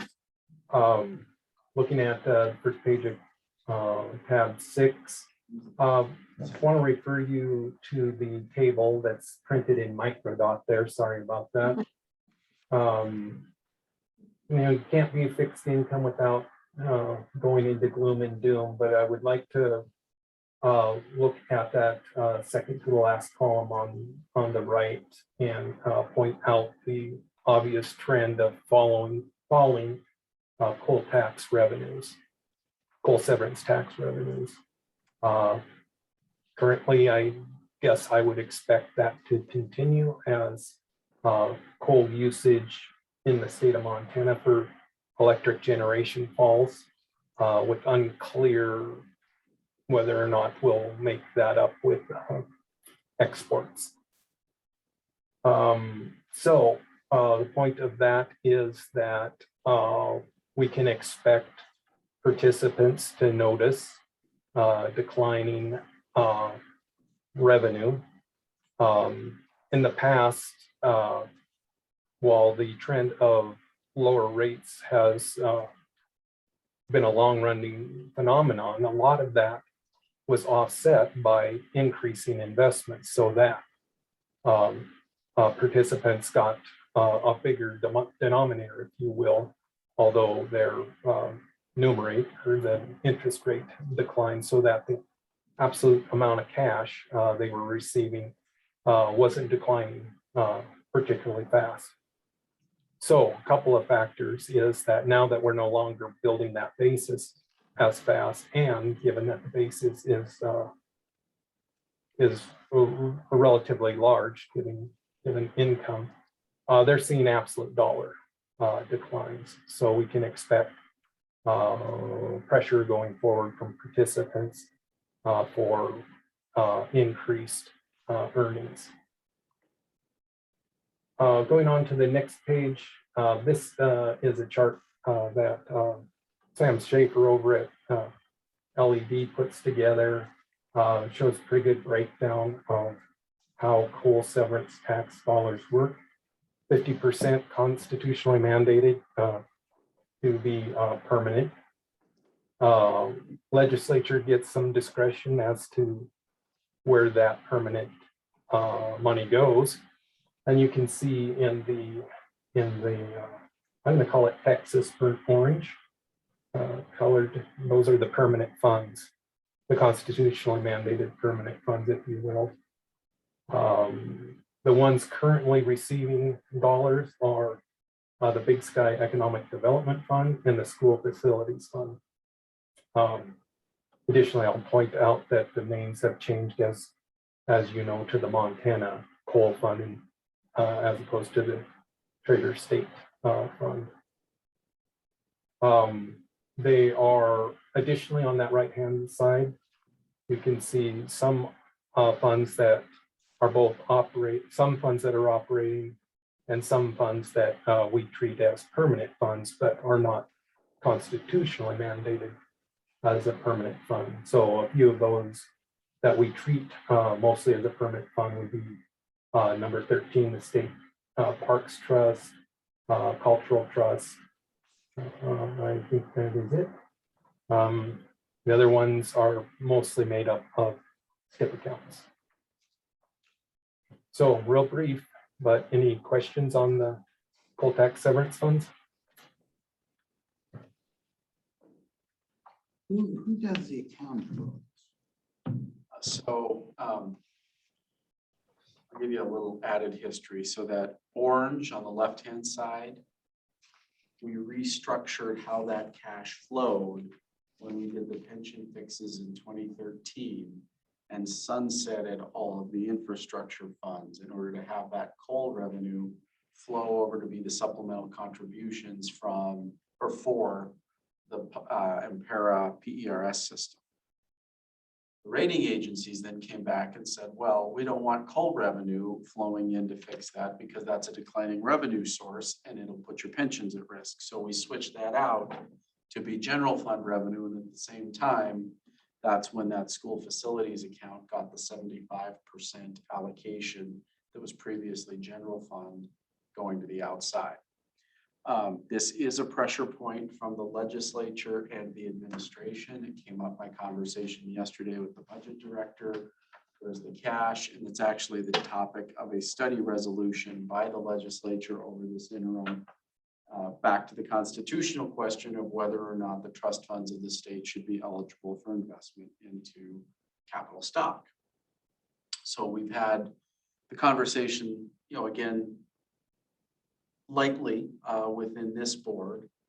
And the last time we had the conversation, it was, the constitutional changes are not our decision.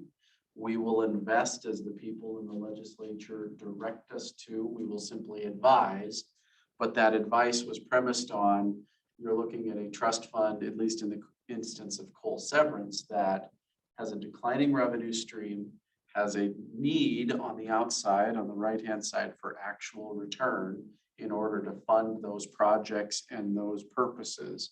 So there wasn't much wisdom in taking a risk-on perspective within those in the near term, unless there was some diversification of revenue streams or something else. We looked at internally, the New Mexico model, which is the one that's sort of Montana's compared against, but theirs is not just coal. Their permanent fund that the New Mexico Investment Board oversees is coal, hard rock, oil, CO2, a bunch of revenue streams feed into that. And they don't have all of these siphon offs like Montana has chosen to do over the years. It's been one fund, basically the equivalent of the New Mexico MFFA, does a first carve out for healthcare facilities, and then everything else goes into the permanent fund, and the distributions from which are controlled by the legislature to the general fund that then they appropriate. So very much apples to oranges relative to the Montana structure, where capital preservation has been our sort of focus since the inception of the coal trust. Now to, is there a risk on appetite in order to offset some of those declining revenue streams, both in the market and from coal revenues generally? Sorry, John, I added on the stuff that wasn't on the paper. Yes, that is correct.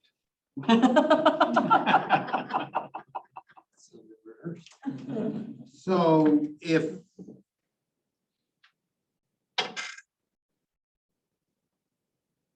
in order to meet all of these in order to meet the obligations of all these what do you call them, sub-funds or income funds, or what do you call them? Well, what happens is they eat first. So you see the remainder at the top on the right-hand side, it comes out of the general fund.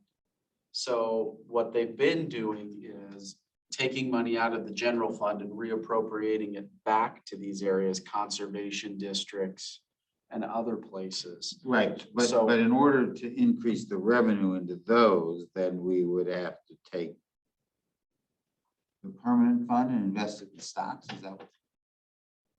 Well, no, the risk here, I guess, is if we were to take that approach and we were to add in equities, that's great when you have a year like we had Right, recently. but that's gonna take a everything goes up. legislative amendment. That's It gonna would, take- yes, it would. Constitutional. Constitutional amendment, yeah, because we're Right. not allowed at the moment.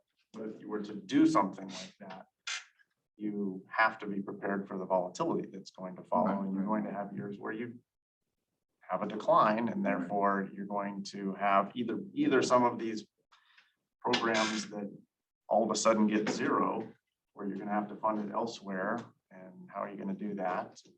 So it brings up a lot of questions, I guess. You just have to be prepared to see that volatility through in some way. Was shape, there or a form. bill last time to do it?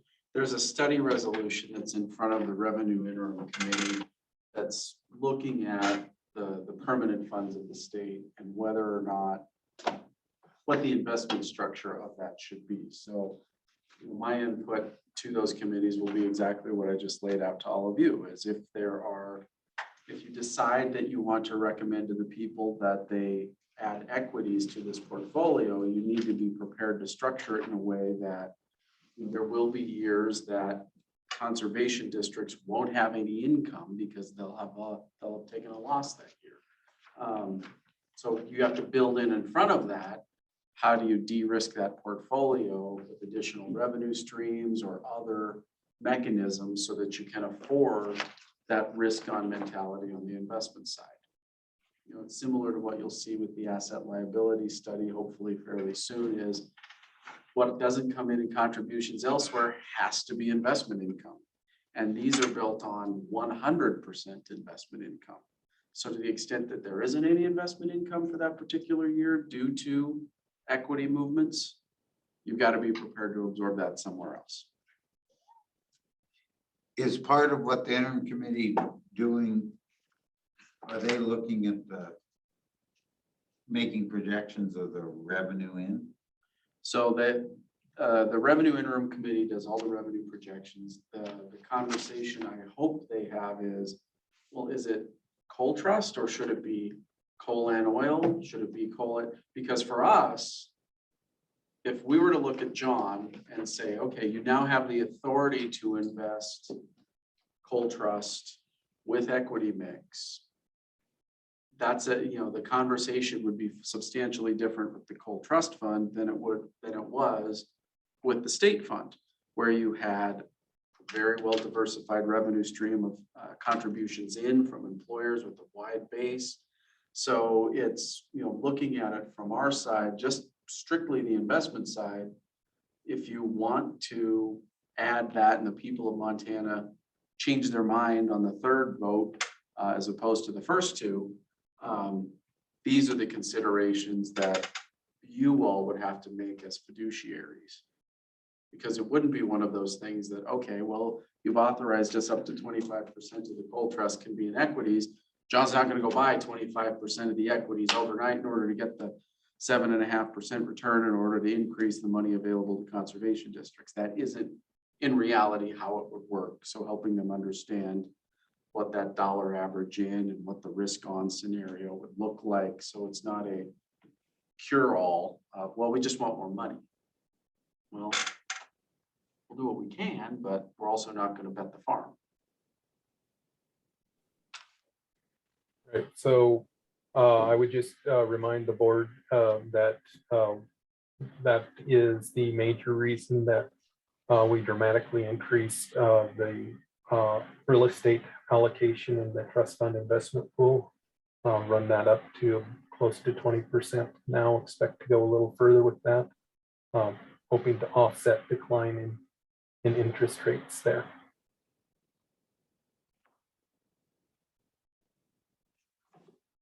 So is there anything we should be doing? I mean, I understand the pressure is, we understand the pressure. And I think I the mean, only as the thing- board of investments and only the board of investments, regardless of what we feel about the permanent trust fund, all that stuff. Mhm.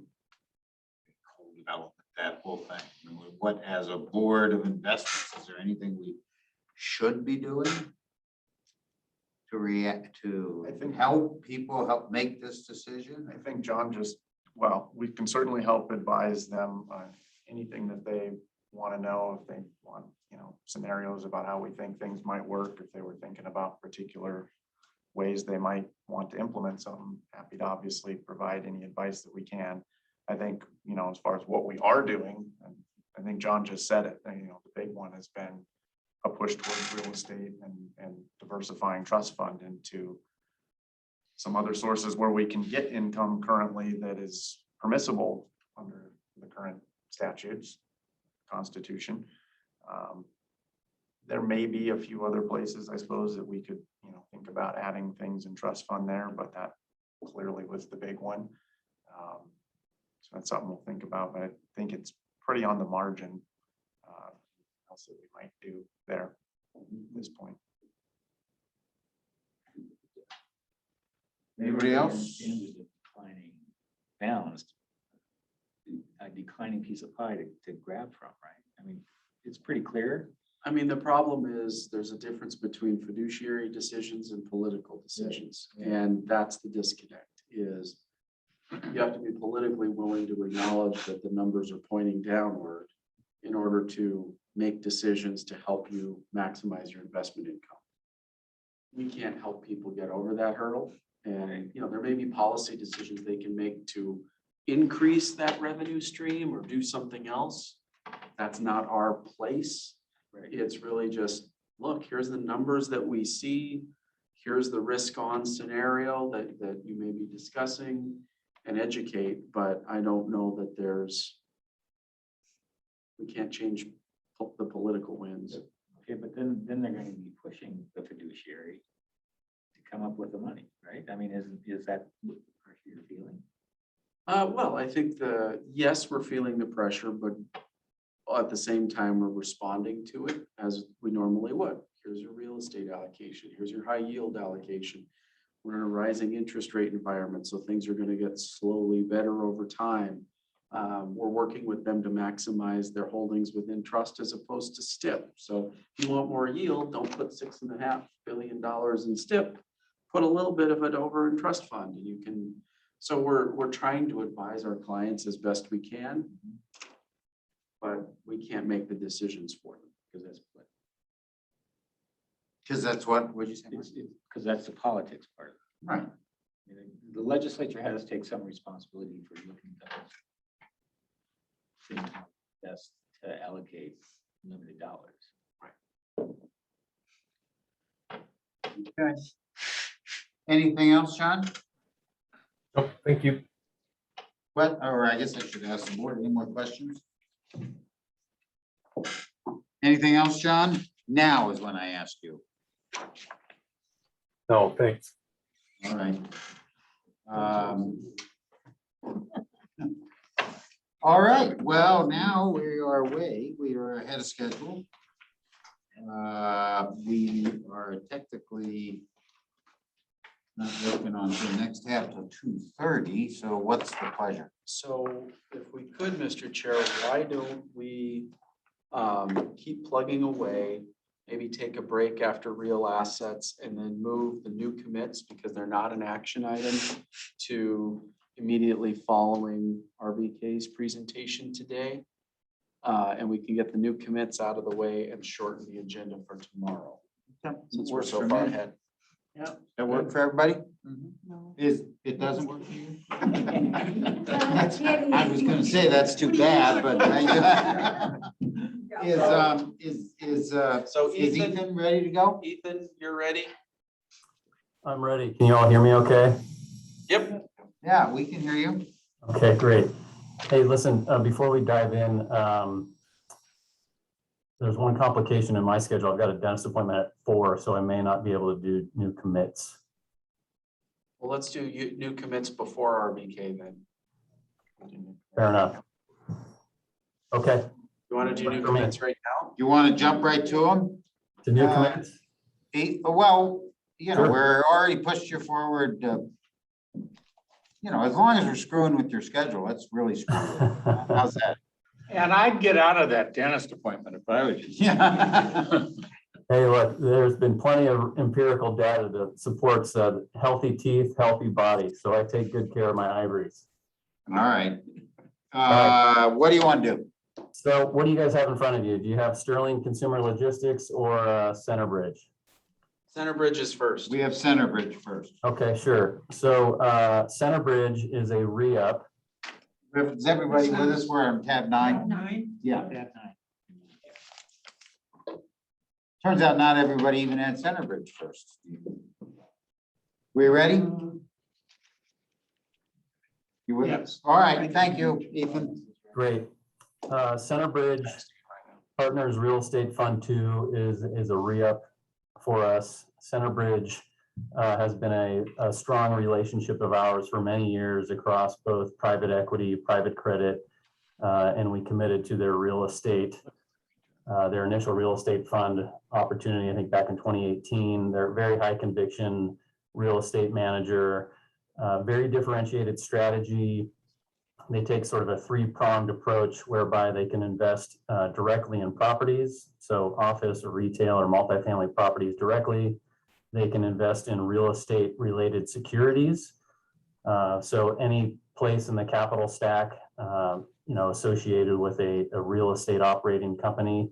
And they can also invest in real estate operating companies directly. So, a platform investment, think about a classic kind of private equity investment in an operating company, but it's in the real estate business. Very differentiated, an all-team approach, all-weather approach. They can invest in good times and bad. When there's fundamental or technical dislocations in the publicly traded markets, they can search out value in publicly traded securities. They can search out value in direct investments, platform investments, bring to bear their credit underwriting opportunities, their direct real estate underwriting opportunities, to form investment theses on particular opportunities and execute accordingly. Very unique in this regard, very differentiated in this regard. Their Fund 1 has performed exceedingly well. I won't get the numbers exactly correct, but I believe as of 6/30, there were something like a 33% net IRR and a 1.4 times net multiple over the initial kind of 2.5-year investment period of the Fund 1. So great portfolio fit, very differentiated approach, great team, great terms. We did get a bit of a management fee discount here, given our overall commitment to the manager across various investment platforms. Happy to answer any questions you may have. From my perspective, this is one of the most buttoned up real estate managers we have. They are top shelf for sure. Questions? Yes. Ethan, so in your write-up here on the industry focus, digital real estate, industrial, logistics, my question is storage and leisure and experience. What's experience? So they have a couple of investments in theme parks, in roller coaster type parks over in Europe. So that's leisure and experience. Sorry, that's experience, pardon me. What's digital real estate? Think fiber, think cell towers, think data centers. Oh, okay. I thought we were investing right.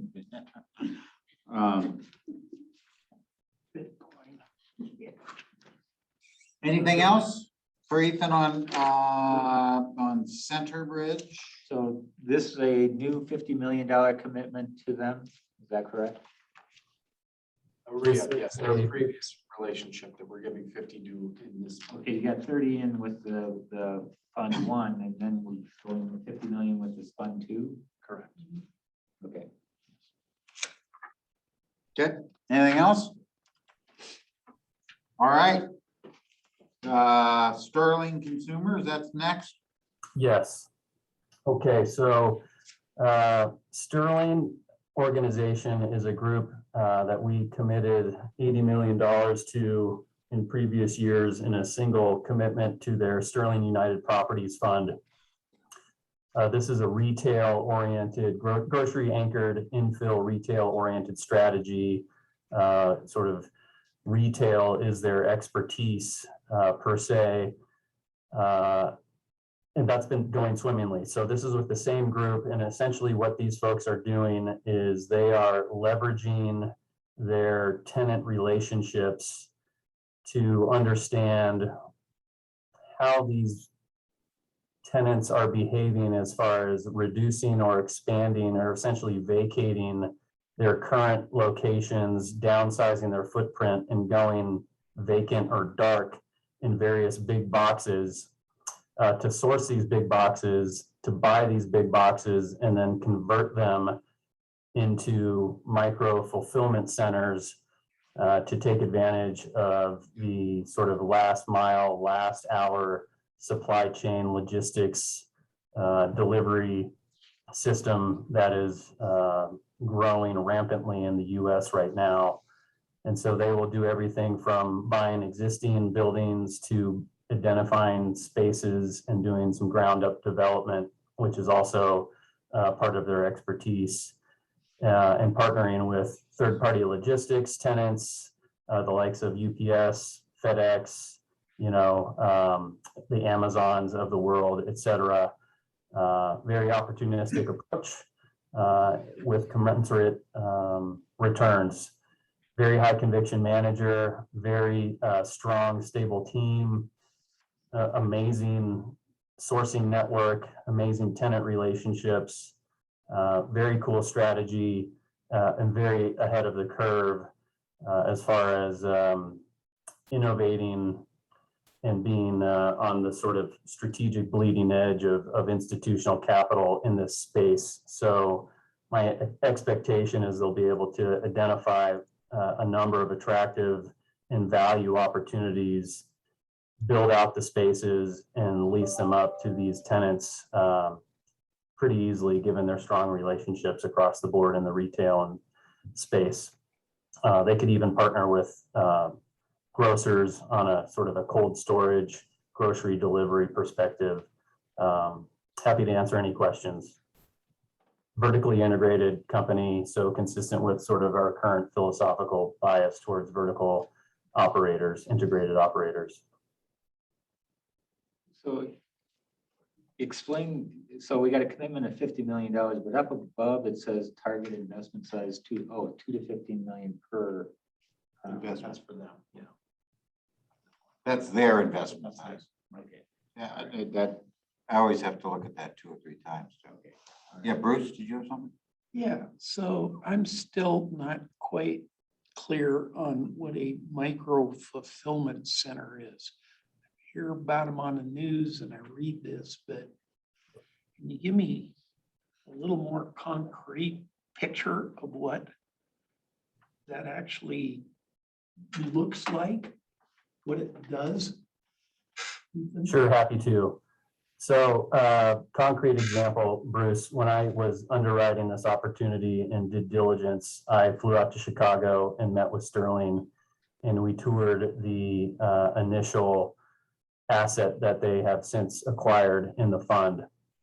This asset was a 180,000 square foot former retail location for Fry's Electronics. Fry's went into bankruptcy and basically vacated the site. Right, literally a quarter mile down the road, we also toured 2 brand new industrial buildings occupied by Amazon. And inside those facilities were essentially racks of trays full of goods that the employees will load into vans that will then drive in a,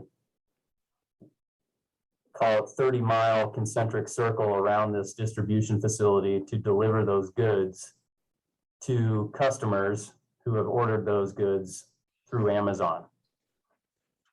That is essentially what they're going to be doing here, providing, sourcing, acquiring space, building it out with tenant improvements to cater to those companies such as an Amazon, to be able to take up more space so that they can service their own business models by delivering goods and services, primarily goods, to the consumers of the world within a very tight sort of footprint, if you will. So no more than 20, 25 miles from that specific space, that specific property location, so that they can deliver these goods once they're ordered within minutes, hours, certainly less than a day. Did that answer your question? Yeah, I got a better idea. Thank you. And it's opportunistic because no one knows what the hell to do with the vacant fries.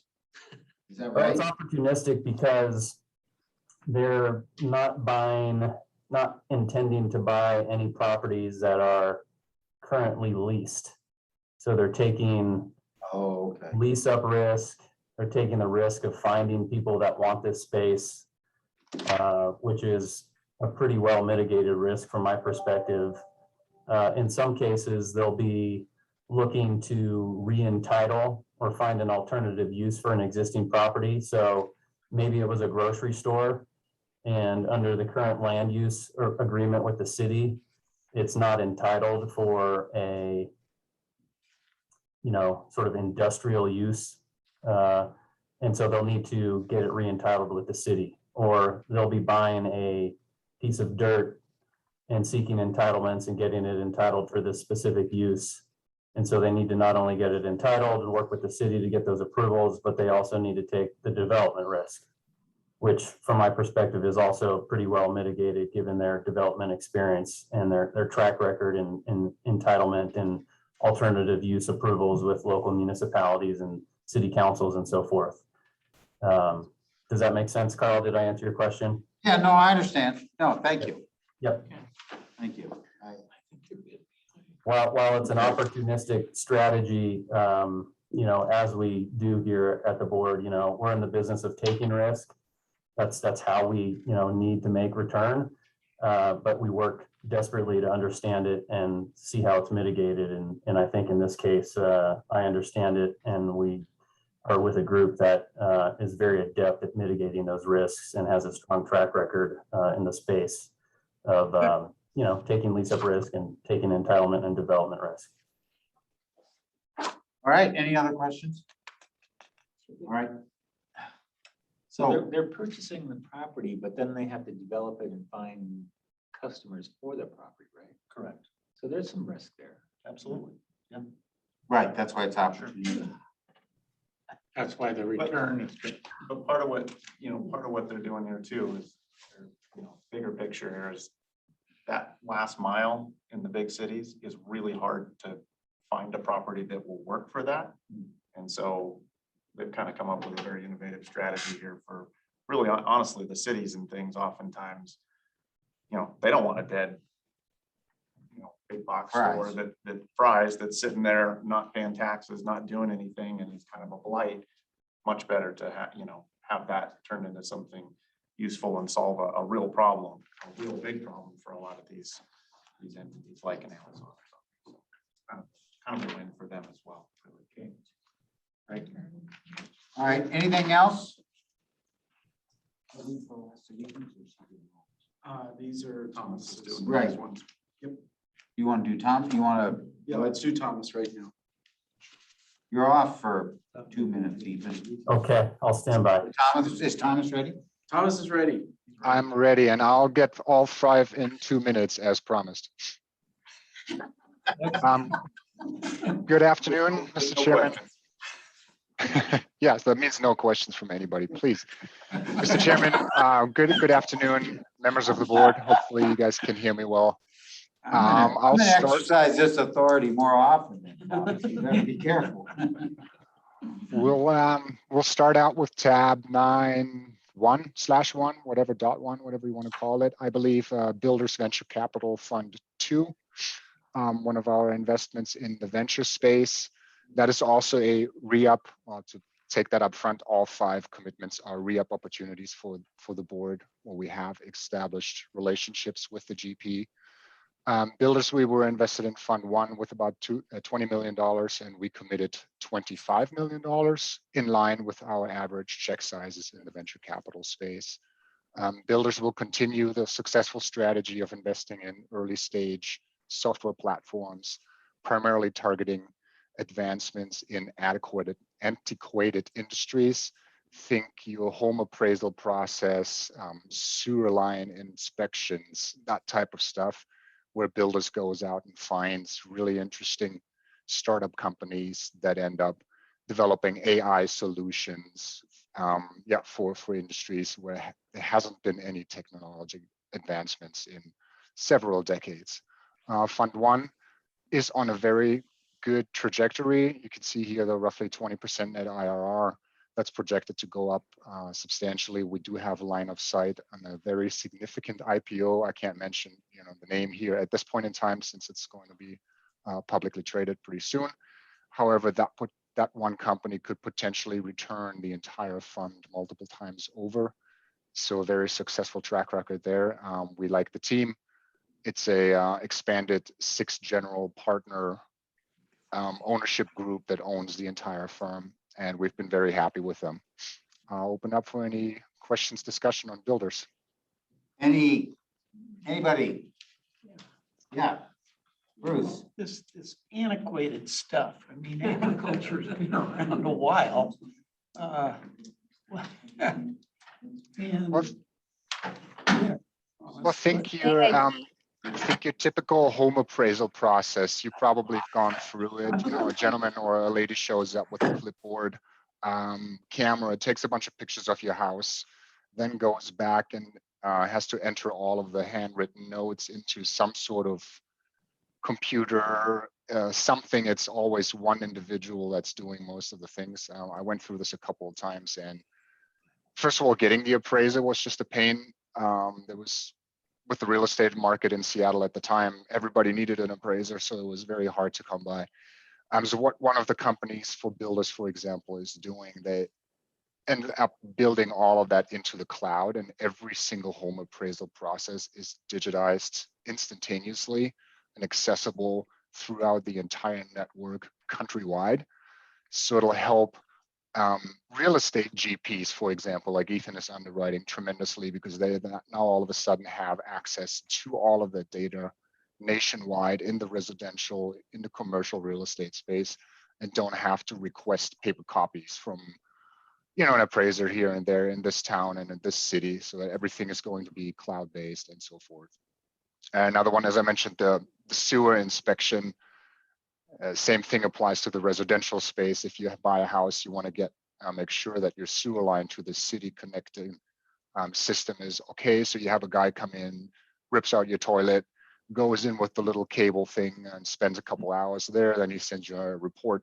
So this company they are working with is actually developing an AI solution that sends little drone, robot, remote controlled things down there, and they can ultimately investigate sewer systems, sewer lines, thousands of miles within a couple of days. So that'll be, tremendously helpful. Well, since they're working in agriculture, I just want to know if when I'm having trouble with my computer, can they come help me? The answer is no, Bruce. Let's move on, Thomas. Well, I'll catch you later on the agriculture company they're working on. It's very interesting, but it's farm stuff, so. it's dairy cow specific, so we can talk about that offline. Yeah, dairy cows. Bruce, when you start doing dairy cows, we'll talk to you. Okay, Yeah. all right. All right. Anything Moving on. else? Looks like it's time to move on, Thomas. All right, well, moving on. Foundation? Foundation Capital Fund 10. And there's also an add-on Foundation Capital Leadership Fund 3, so I'll tackle those in combination.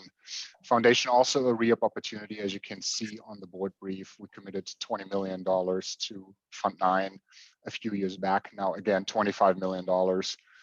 Also very successful strategy, more consumer technology focused versus the ones that I just described for builders.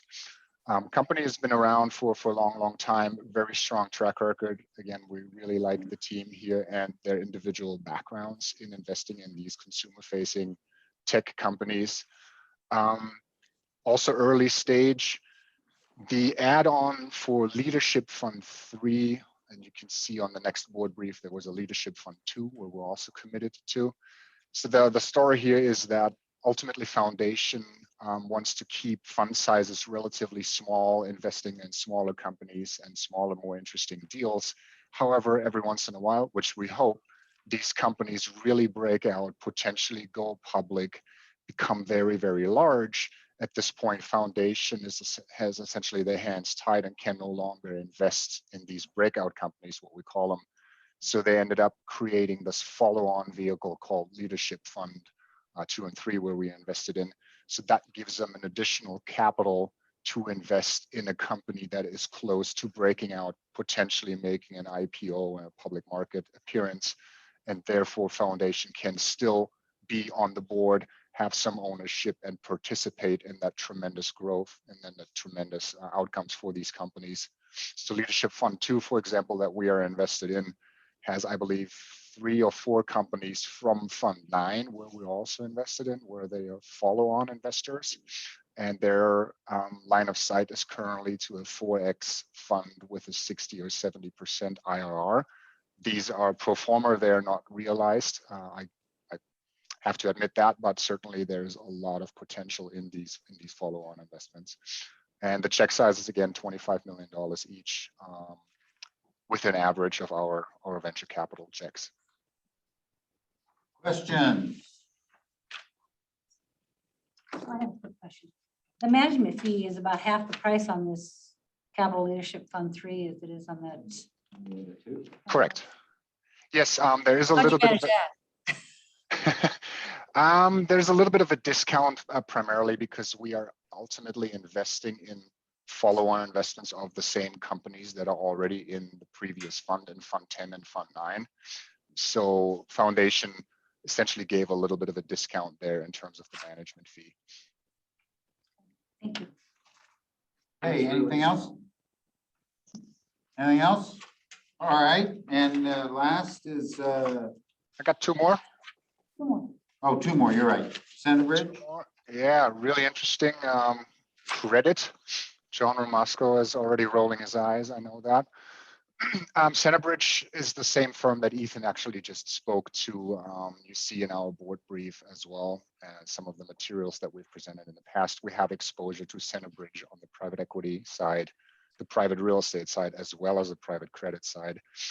As you can see here on the board brief, we're serially investors since Special Credit Partners 1. Our commitments have increased marginally over time. Now we are at $50 million commitment for the most recent fund, again, in line with our average check sizes in this sub-asset class. Performance has been okay. There was a couple of mixed bags in there. Fund 2 was investing throughout a not very accommodative distressed credit cycle and certainly did not look very good. There was a couple other factors at play in that Centerbridge did not utilize a capital call facility. So the gross returns, the difference between the net and gross is actually quite large here. Gross returns are looking much better than these net returns, which does not help us necessarily. But overall, we think Centerbridge, very strong team, investing globally, opportunistically, similar to what Ethan had mentioned on the real estate side. It is that one team global opportunistic approach. And we really like the opportunity set that Centerbridge is digging up in the Special Credit Partners Fund 4. And we committed the $50 million here. Questions? In the past, I think we've done something with Angelo Gordon. Some of these are from that firm. Is that a plus? Jeff Aronson, and there are some others on the managing director ranks coming from Angelo Gordon. That is correct. I don't know if it's necessarily a plus or negative. It just speaks to the experience and the gravitas of the folks that we're invested in, that they were successful investors at Angelo Gordon, which is also a well-known firm. And I believe we still have some exposure there on the real estate side. Okay. And then Golden Tree. The Golden Tree, the last one, then I'll shut up. Also a distressed credit, private credit investment. You should be familiar with the name. We have serially invested since 2019. First in Distressed Fund 3, which is showing very strong performance. Then Golden Tree launched a co-investment fund 3, or again, a follow-on vehicle really, that was in response to the COVID dislocation that we experienced 1Q 2020, if you remember what was going on there. So Golden Tree saw a lot of opportunity in this distressed space and decided to raise this follow-on vehicle where we also committed $50 million. Golden Tree's track record is very intriguing, is very intriguing to us, in that the firm, similarly to Centerbridge, is really looking out for distressed dislocation plays in the credit market. However, was able to perform very well, and with very well, I mean in the low double-digit net of fee returns, think 12, 13, 14% in environments where there was not any dislocation or distress. So even if credit markets just puttering along, Golden Tree, we expect them to still produce very handsome returns for us. And then if there is a true dislocation in the credit market, like we've seen earlier last year, when you can see on the board brief that Fund 3 co-investment currently marked at almost 50% net IRR, that's when Golden Tree really shines and has the staff and the opportunities at hand, at play, to really make these distressed opportunities worth our while and worth our risk. We committed $75 million here. It's a little bit of an upsize, simply because we truly believe in Golden Tree's ability to put that capital to work successfully in a distressed and non-distressed environment. I'll pause there for any questions or comments. Questions? You're comfortable with this distressed market? Yeah. I mean, there's always distress somewhere, right? And that's what these guys are really pretty good at doing, is finding pockets of distress, whether sometimes that might even be emerging markets or other places. They're pretty wide ranging and looking for do a good job of it. Okay, anything else? That's it from me, unless there's any other questions. No, nothing else from the board. Thank you, Thomas. Thank you very much. And Bruce, I'll catch you with the agriculture stuff later. So we've got a break scheduled to 2:30, and then Ethan, and we can do that before Ethan's dentist appointment, right? I hope so. Okay, and if not, We'll get him after the numbing. we'll get him after the number. Does that work for you, Ethan? And then me? Sure, absolutely. All right, well, we'll be back at 2:30 then. Whatever your pleasure. Great, thanks. Tab 7, Ethan. The Okay, recording is in progress, Ethan. Mr. Chairman, members of the board, if you will join me on page 3 of the real assets presentation, we'll get started here. So in the spirit of not recreating the wheel, this will be very similar to our real estate asset class review. Starting on page 3, we have role allocation and constraints of the real assets asset class. As a reminder, we're seeking a diversified exposure to real assets. We're seeking capital appreciation and income, and we're diversifying across strategies, vintage years, geographies. Our allocation range is 2 to 8%. It was 4.5% as of 3/31. Our investment policy constraints are all listed out here for your edification.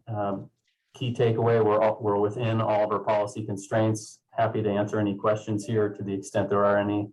Otherwise, we'll keep moving along. Ethan, what did you say our range was again as of? I'm sorry, Maggie, would you repeat the question, please? I Was couldn't it hear you. what percent?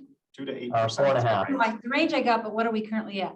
4.5 as of 3/31. That's back in the appendix. And currently, we're probably roughly the same. I could get you actually No, that's good, thank you. daily. Okay, Are we looking to move it up? we've had discussions, but we are in further discussions. Even the and- CIO shaked his head yes. Okay. So just take it.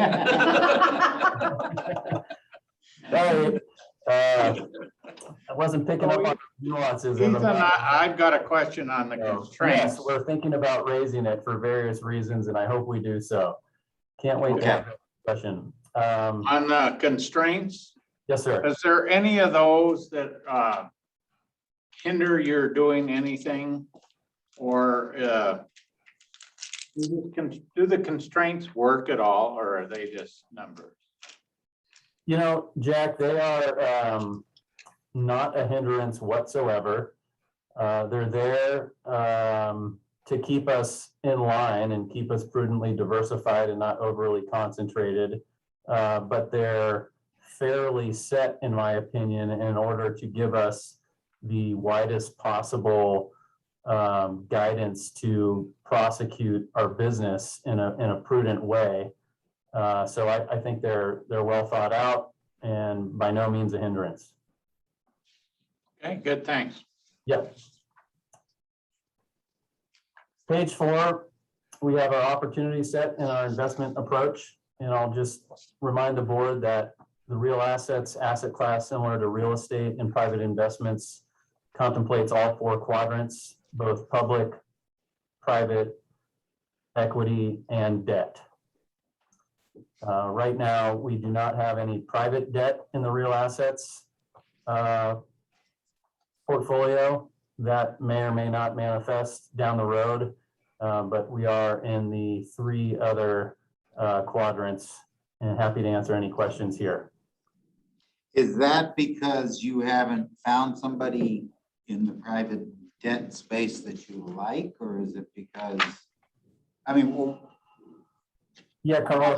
I'm not lobbying for it. I'm just curious why. Oh, sure. Yeah, no, it's a fair question. I appreciate the question. It's not so much that I haven't found somebody that we like. It's more that I haven't had the time and the bandwidth to focus on adding debt to the portfolio. That is private debt, for example. Whether And we is that do it or not because, remains to be seen. okay, and you don't have the bandwidth because you have more, I don't know how to put this, more to learn, I mean, more, Well, there's a, you know, it's not like the others, and so you're just not comfortable going there, I mean, it's a function of there are only so many hours in the day. okay. And I've been focused on other more creative, arguably higher performing strategies and debt. I just haven't gotten there yet. I mean, bottom line, just there are only so many hours in the day. 2 things, I guess. Remember, we're missing a real estate, real assets analyst at the moment. Right. But also, this is a fairly new area for us, relatively speaking, in terms of infrastructure and things. We have other stuff. So as we're looking at things, I mean, Ethan's just kind of prioritizing the things that we think are most impactful right now. Not that we won't get there.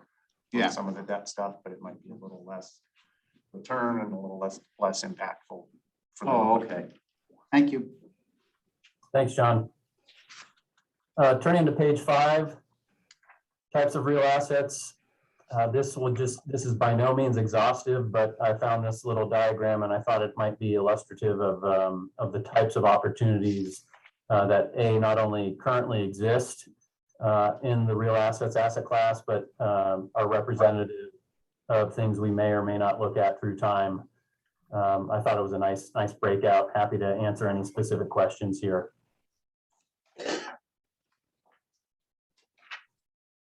Hearing Don't none. see any, Ethan. I'm sorry, Carl? I said, I don't see any here. Yeah, thanks. Flipping to page 6. 6 and 7, I have taken the liberty to break out the various types of managers that we have in the real assets portfolio across private equity, energy, infrastructure, aggregates, mitigation banking, our publicly traded MLP strategy, and of course, our internally managed TIPS portfolio.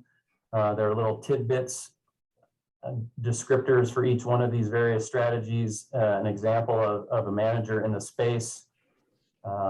It's a little bit more complicated and diversified than just simple real estate. Happy to answer any questions here to the extent anything is confusing or jumps off the page as a, what the heck does he mean by this?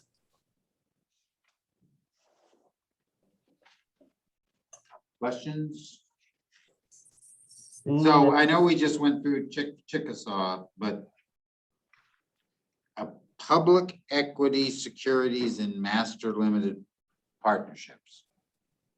Help me understand that. So a master limited partnership is essentially a structure, a tax efficient structure that publicly traded companies that participate in the midstream space take advantage of. When I say midstream, this is anything from the storage of liquid fuels, gases, to the transmission, transportation thereof. And they are publicly traded. It's like basically a common equity of public stock. And we have a separately managed account. Our money is isolated in that. It is not commingled with any other investor's capital. We have our own specific terms associated with that separately managed account. And it's just like, you know, JP Morgan's large cap mandate. This is a publicly traded master limited partnership mandate associated with publicly traded midstream companies.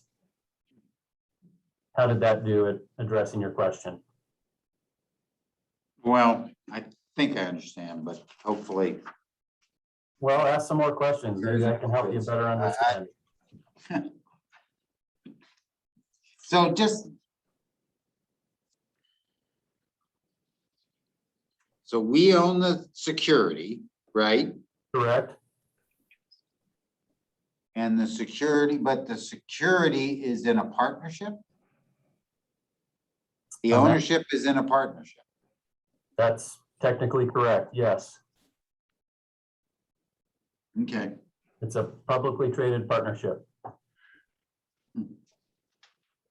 Okay. Thank you. Pleasure. If no more questions, we'll move on to page 8. The sources and drivers of return, classic appreciation, depreciation, and income. I have listed on the right-hand side drivers of many of these sources of return. One that I failed to put on this list is biological growth as it relates to trees and timber. Happy to answer any questions.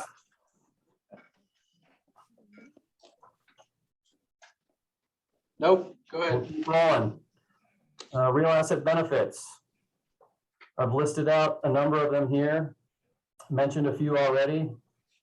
Maybe a particular note is a bit of an inflation hedge. This comes in the form of, you know, contracts, purchase price agreements linked to inflation, built-in inflation kickers on an annual basis, contractual income, ability to influence through active management. Pretty inclusive, but not exhaustive, I would say. Any questions here?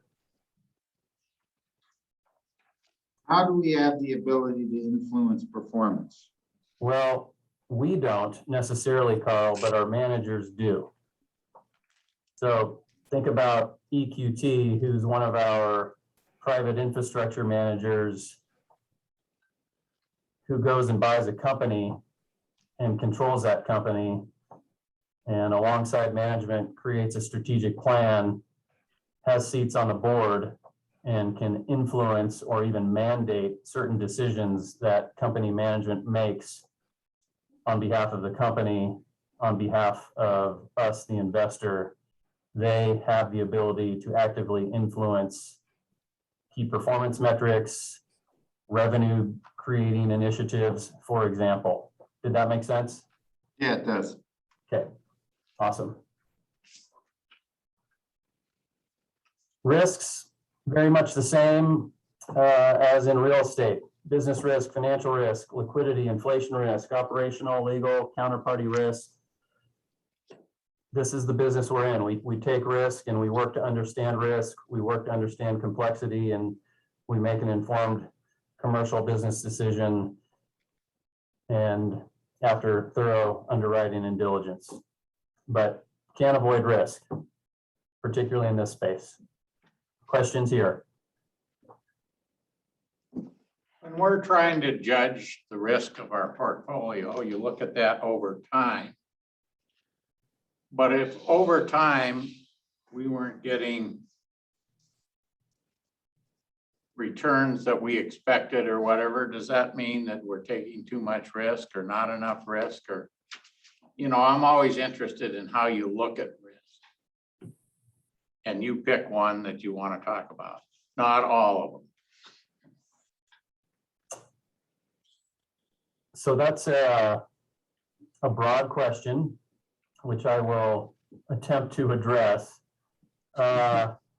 So I wouldn't say necessarily, Jack, that it's indicative of the fact that if we're not hitting our return, our expected rate of return, that we're not taking enough risk. There could be a lot of factors affecting that. Market conditions that we didn't foresee, couldn't forecast, et cetera. So there's more to that, but just in isolation, if we're not hitting our expected return based on the investment mix that we have in a particular portfolio, isn't purely indicative of the level of risk we're taking. If we are not meeting our expected return, given a known investment mix that we have, there could be manager underperformance based on poor decisions that they've made.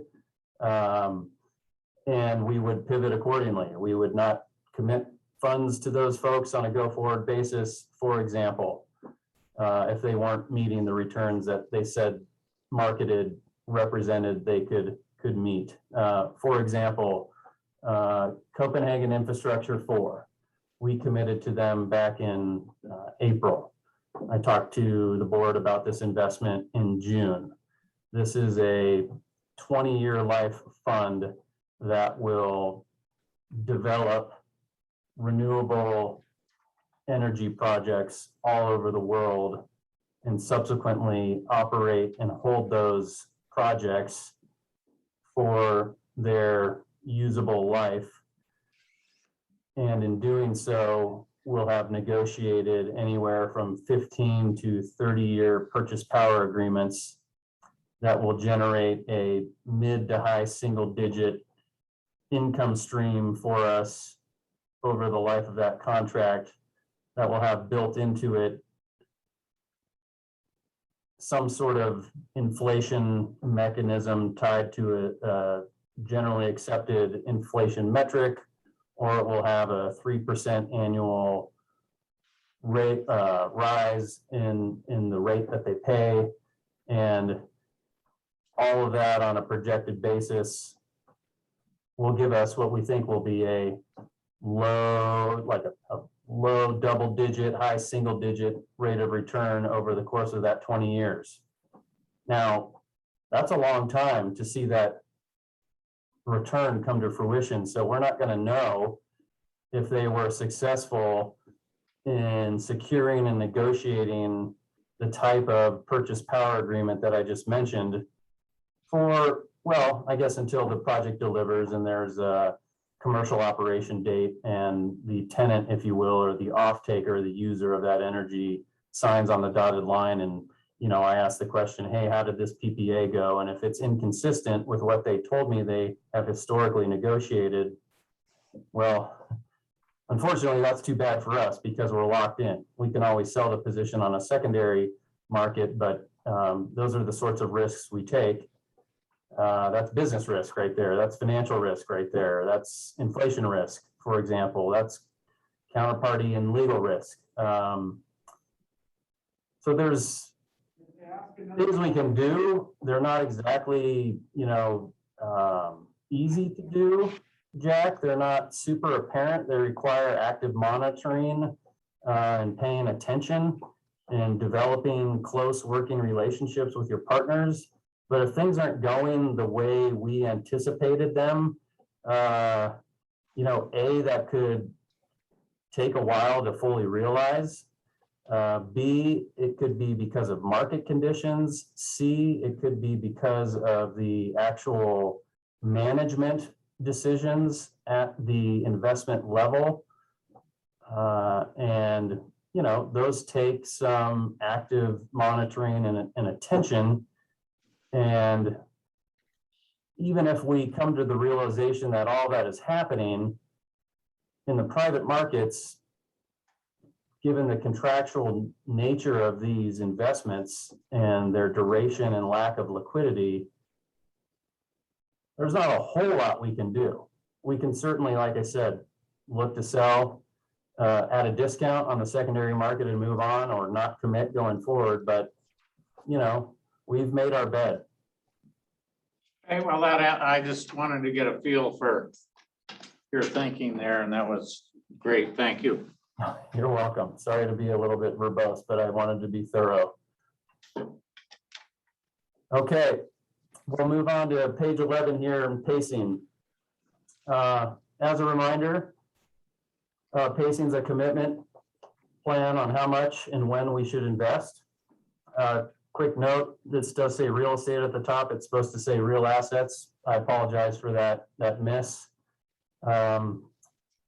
Really, this is a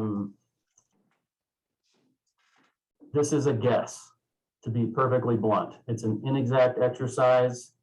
The only controllable inputs here are how much we commit or don't in any given year. We're in the midst of doing a pacing study on both real assets and real estate with RVK. As we speak, they assist us in running multiple iterations and scenarios. But it's a guess. We work to stay within our range. It's a range for a reason, because we really don't know what values are going to do. We don't know how quickly funds are going to be drawn down or distributed to us. We have historical behavior in multiple iterations to rely on and help to inform us. But at the end of the day, it's anyone's guess how pacing is ultimately going to go. But I would say it's not an entirely fruitless exercise. So I might just add to that, Ethan, real quick. Please. Within real assets, we do have, as we were talking about earlier, things like the MLPs, which are publicly traded. We've got TIPS that are publicly traded. We've got, within real estate, we've got REITs. So we have some levers there where we can move some of those assets quickly on a relative basis, as opposed to the purely private funds that we have. So that helps me from a, keeping inside the range and asset allocation perspective. We can make some of those changes there, and obviously we can't within some of the private investments. So bit of a balancing act, but just wanted to throw that out there. The other thing I might add, if you turn to page 12, you'll note what is no doubt somewhat of a lumpy series of commitments over the last several years. And, when people ask me, what you're pacing, it's hard for me to give them a straight answer, because when I think about investing, I don't think about trying to meet a pacing schedule that has been generated by, a forecast that I can't rely on. My investment philosophy specifically is based on the opportunity. And if it's a good opportunity, that's a portfolio fit with, all the other pieces coming together, performance, stable team, strong team, good alignment, that's an opportunity worth doing diligence on and perhaps adding to the portfolio. But if there aren't opportunities there, it's a fool's errand to invest just to hit some pacing number. That is not the way we invest in the private markets. We invest based on bottoms up opportunity, not filling buckets and meeting a pacing study, if that makes sense. Okay, any more questions on pacing? And we'll pop into process here. And if you'll join me on page 14, you'll see a diagram that looks very similar to the diagram I presented during the real estate asset class review back in June. It is no different here in real assets. Starts with deal sourcing, screening, and diligence, cabinet review, ultimate sign off by John and Dan, followed by a legal review, and background check should be in that box as well. My apologies. Once it's signed off on, then it moves into active fund monitoring, both from the investment staff and the accounting staff. On the subsequent pages, I have detailed notes on each one of these boxes. I won't belabor any of these points, but certainly happy to address any bullet points. There's a deal flow funnel to give you just a sense of how sort of discerning we are as it relates to how many funds we've sourced versus funds we've committed to. You know, the hit rate is less than 2.5%. If there's any questions on the process or any of these subsequent slides, please let me know and I'd be happy to expound further.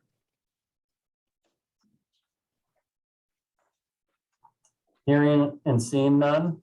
No, none here. Let's jump to page 22 and talk about current strategy and rationale. I like to keep it pretty simple. Always exploring new strategies to further diversify the portfolio and gain new exposures. But please bear in mind that just because it's not in the portfolio, at least from my perspective, doesn't mean there's a portfolio fit and we need it. So, you know, just because we could go invest in cattle doesn't mean we're investing in cattle. Again, to our earlier points, exploring real assets, related debt strategies, expect to spend more time on that as I free up and can really dig in. It's not that I'm not looking at them. I'm currently mapping the market. I have a whole list of managers across agriculture and various infrastructure strategies that are debt related. So always looking there, downside protection, current income, continue to focus on our highest conviction GPs. We're looking at listed infrastructure as a different way to get exposure to other sectors, more liquidity, and we're kind of tactically managing our current MLP exposure, which is our biggest position within the real assets asset class. Any specific questions around any of the whats or whys? Not a question. I'm just glad that on the whole, you don't just invest in something to have an investment in it. It's nice to see you look at all those and end up with very few that are actually a fit, and you know it works. So I'm glad you do that. Thanks a lot, Jeff. That means a lot to me. I appreciate the comment. That really rounds out the presentation. We have the appendix that follows. If there are any specific questions on any of the charts or tables within, happy to address any specifics whatsoever. I am at your disposal. Please. If So, not, we can move on. I have a question, Ethan. Please. On page 27, where you've got your asset class by resource type, you got this heading marked commodities. And what do you, I mean, is that tangible things? What do Yeah, you call a commodity? So this is Not our commodities like, I mean, pork bellies, I understand that, but what do you put, what do you put in that category? So this would be all of our energy exposure, Carl, and our timber. Okay. And then you put aggregate and that kind of stuff in infrastructure? Correct. Aggregates is currently in infrastructure.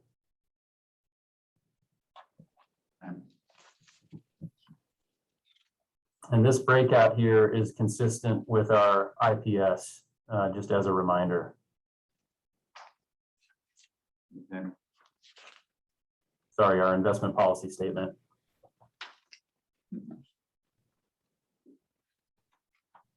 Other questions for Ethan? What aren't we doing that we should be doing?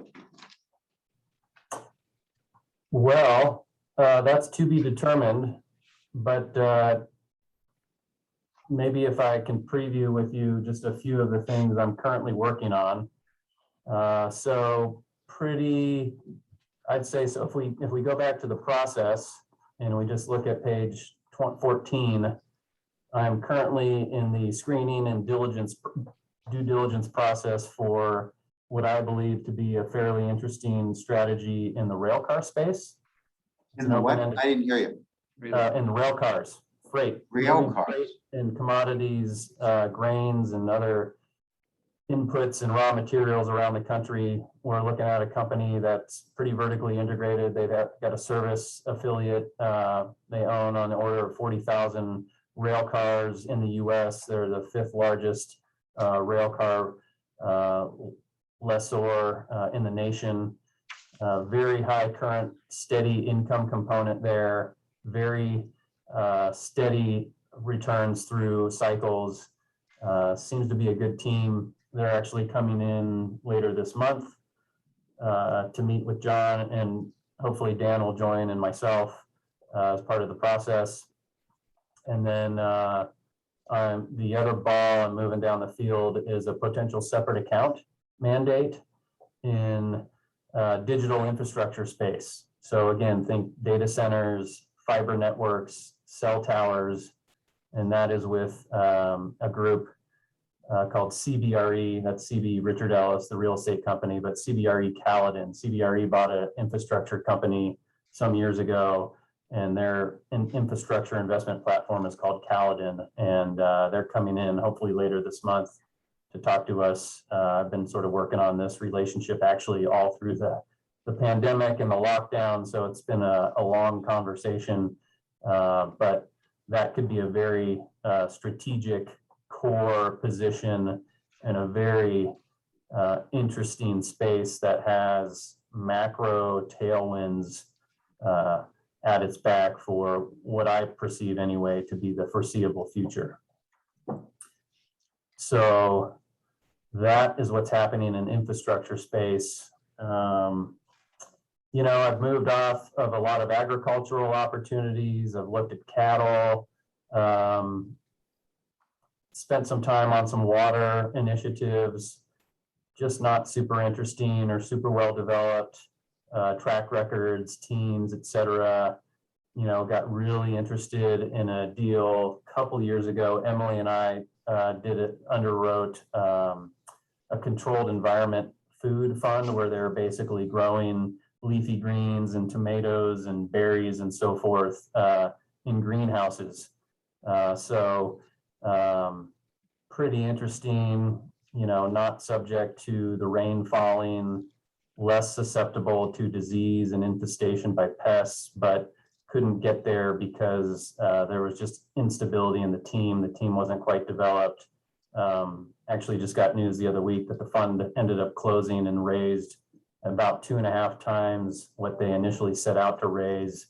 And man, I don't know how others got so comfortable with the team, but others did. And but that's off. I'm still keeping close to that opportunity. That's what's happening in real assets. But are there things that we, in your opinion, we should be doing that either because of lack of staff or some sort of constraint put on by by us, we're not able to do? No, Carl, you all have been great. As mentioned earlier, the investment policy statement is fashioned in such a way that I have the flexibility that I need. You know, that's one of the things I love about working here is there is uber support for creativity, innovation, in pursuing differentiated strategies that I think will be accretive to the portfolio. It's just, you know, we've got a great group of people, great heads on their shoulders, and we just, you know, one of the key things I look for in any deal is why and how is this different? And in some spaces, in real estate in particular, I know I'm shifting gears, but there's just not a lot of differentiation. And in real assets, there's infrastructure funds that just, they're all doing the same thing. They're all playing in the middle market. They're all looking at, you know, existing projects that are operating, have some operating history. And as a result of that, there's just a crush of capital.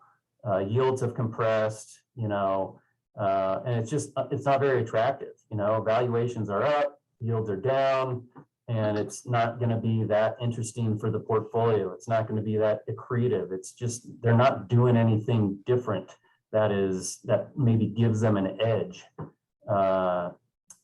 So that was a long one to saying, you know, I've got the flexibility I need across the board. Thank you. Okay, anything else from anybody?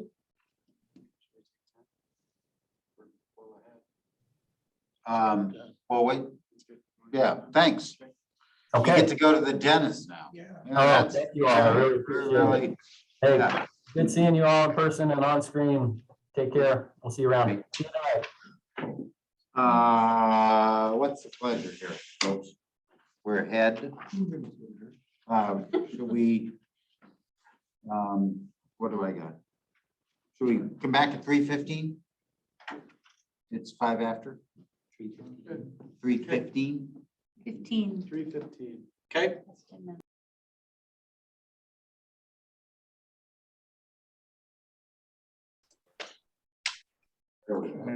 All right, here we go. Tab. Wait. RVK, who's up?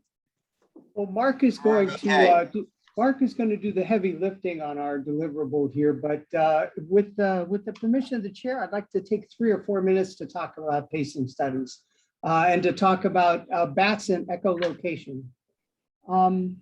Ethan is dead on right that you should never make investments that you don't have conviction in, regardless of what the pacing study says is needed to be done in order to fill an allocation. No question about that.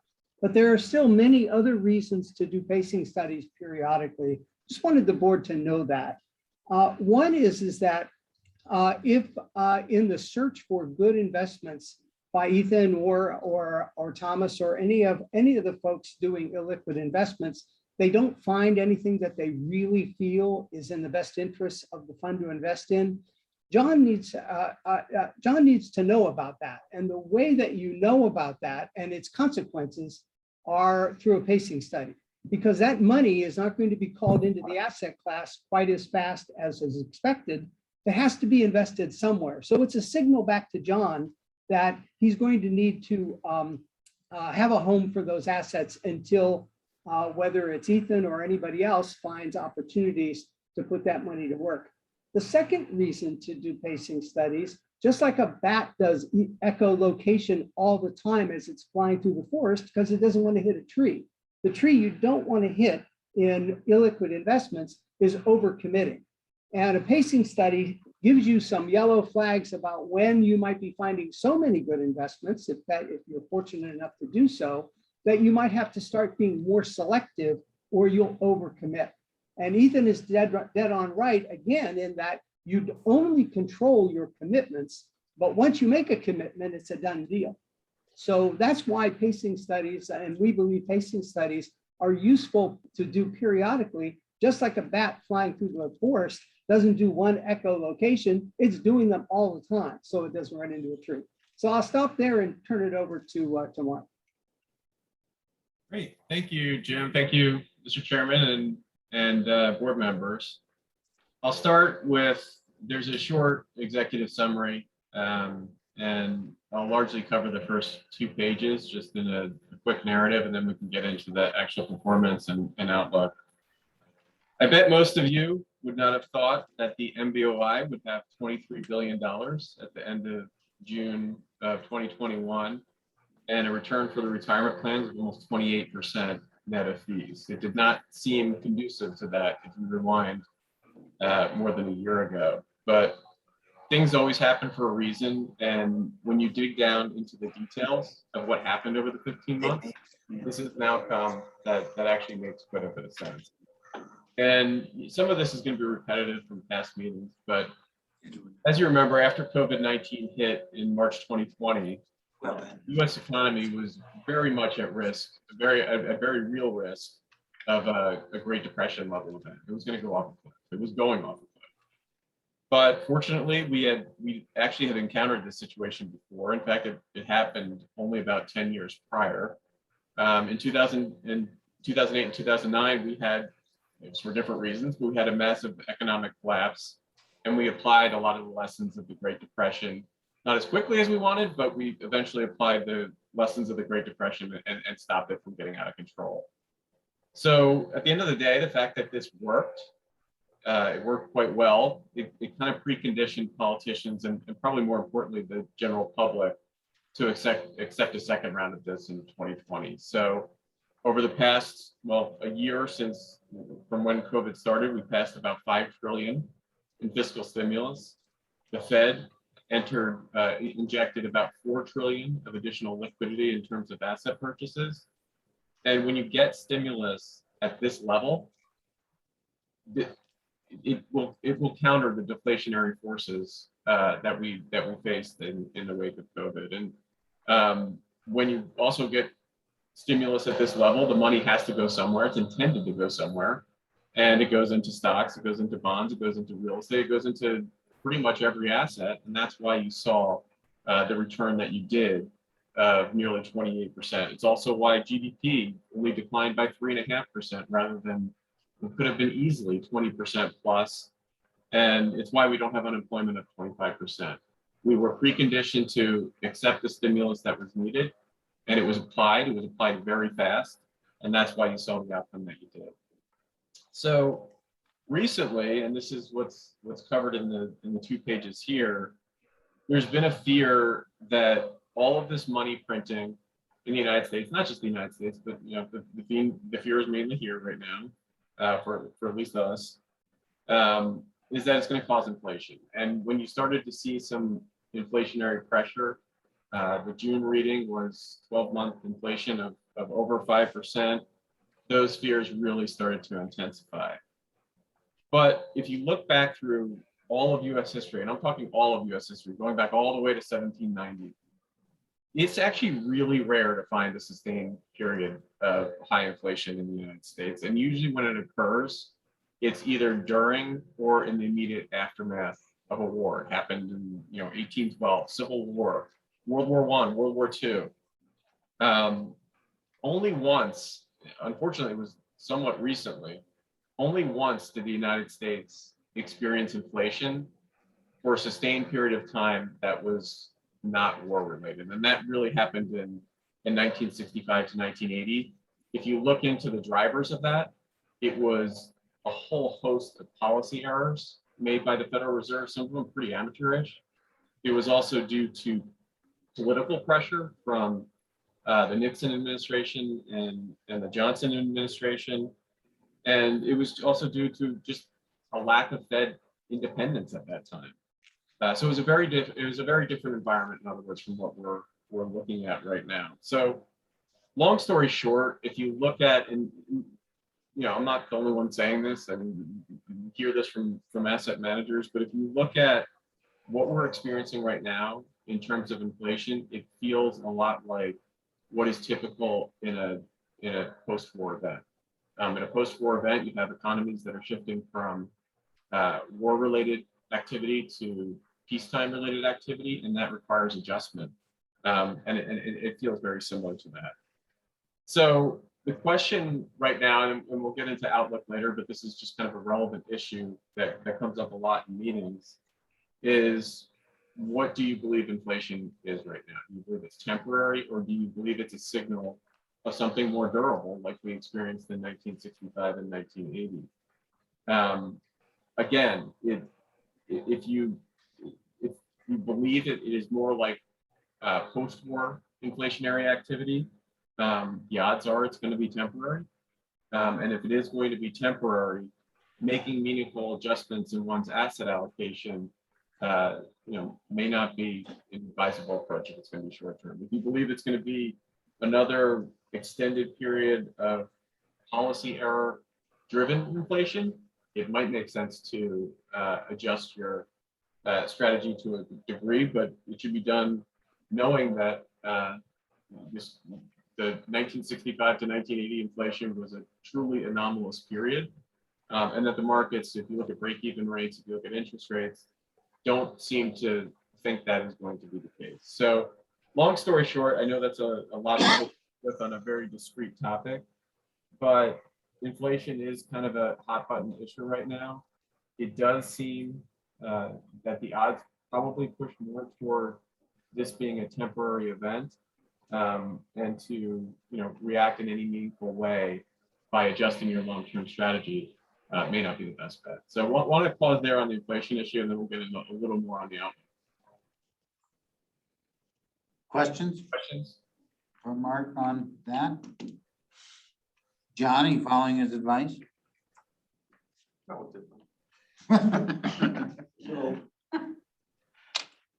So from the perspective of the board staff, is inflation, is this higher inflation temporary, or is it going to be a longer term situation? Are you talking about adjusting your strategy? Not in a significant way, I would say. We're sort of in the midst of asset allocation discussions now, and we'll bring a recommendation for any changes to the asset allocation to the October board meeting. So we're having some of those conversations. I mean, very high level. I don't want to go, we could take all day on this probably, but I agree with Mark that I don't really foresee very high inflation like the 70s.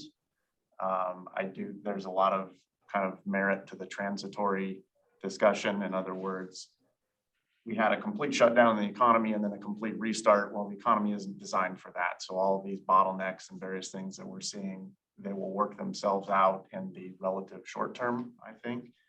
There is some pressure on wages, which I think could be a little bit more persistent, I guess, if you will. And the Fed, probably the big driver here is that the Fed has been clear about the idea that they're willing to let inflation run a little bit hot in order to, I think, probably avoid deflation. So it wouldn't surprise me, as an example, to have inflation. We've kind of been always chasing that 2% over the last decade plus. It wouldn't surprise me to have inflation, call it, 2 to 3% for a while, but I don't think we're going to necessarily get, 5-6% inflation or something like 7 for the long term. Right. Yeah, I agree with John. I mean, most people think it's going to be elevated for a little while, and that's exactly what happened in 1919. It's exactly what happened in 1946. I was doing, it's going to sound funny, but I was doing a little research before this meeting. I read the Federal Reserve's annual report, or portions of it, from 1920, and there's an interesting quote that just sounded like today. I mean, I wrote it down. The quote is, it's from the Philadelphia Fed. Business conditions generally, as far as demand and supply are concerned, are good almost beyond precedent. Skilled workers are scarce, and the disinclination of workers to do a full day's work is curtailing production. Prices of raw materials have kept pace with the extremely high prices demanded for manufactured goods, and the amount of capital required to conduct business has greatly increased. This happened in 1919. This was a report that was issued in January 1920. The Fed raised rates because inflation was getting out of control.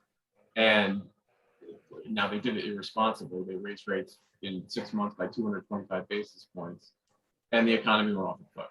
And wholesale prices collapsed year over year by June 30th of 1920 by 50%. Now, it's unlikely the Fed is going to do that, but the point is, it seemed in the moment to be, getting out of control, but it did turn out to be short term and not necessarily going to play out exactly like that, but thus far, the post-pandemic in 19, and it's also post-war in 1918, 1919 has played out pretty surprisingly similar to what we're seeing right now. So just to summarize what I heard Mark say here is, in 1919, inflation was running hot, shortage of workers, just like we have today, but then the Fed took action and raised rates, and then there was a economic collapse. There was a pretty severe depression in 1920 and 1921. Now, it didn't last very long, but yeah. And again, the Fed, you can almost guarantee you with 100% certainty, the Fed is not going to suddenly announce 125 basis point increase in this. That's what happened in 1920. That's not going to happen yet. So that's probably not going to happen. But the bigger message that this is more fleeting than people fear, it seems likely. There's an awful lot of capital in the markets too. I'm sorry, I didn't finish that. I said there's an awful lot of capital in the markets too. Yeah, well, that's another thing. So I think we presented a chart 6 months ago that showed the excess savings since COVID, and it's just it continues to pile up.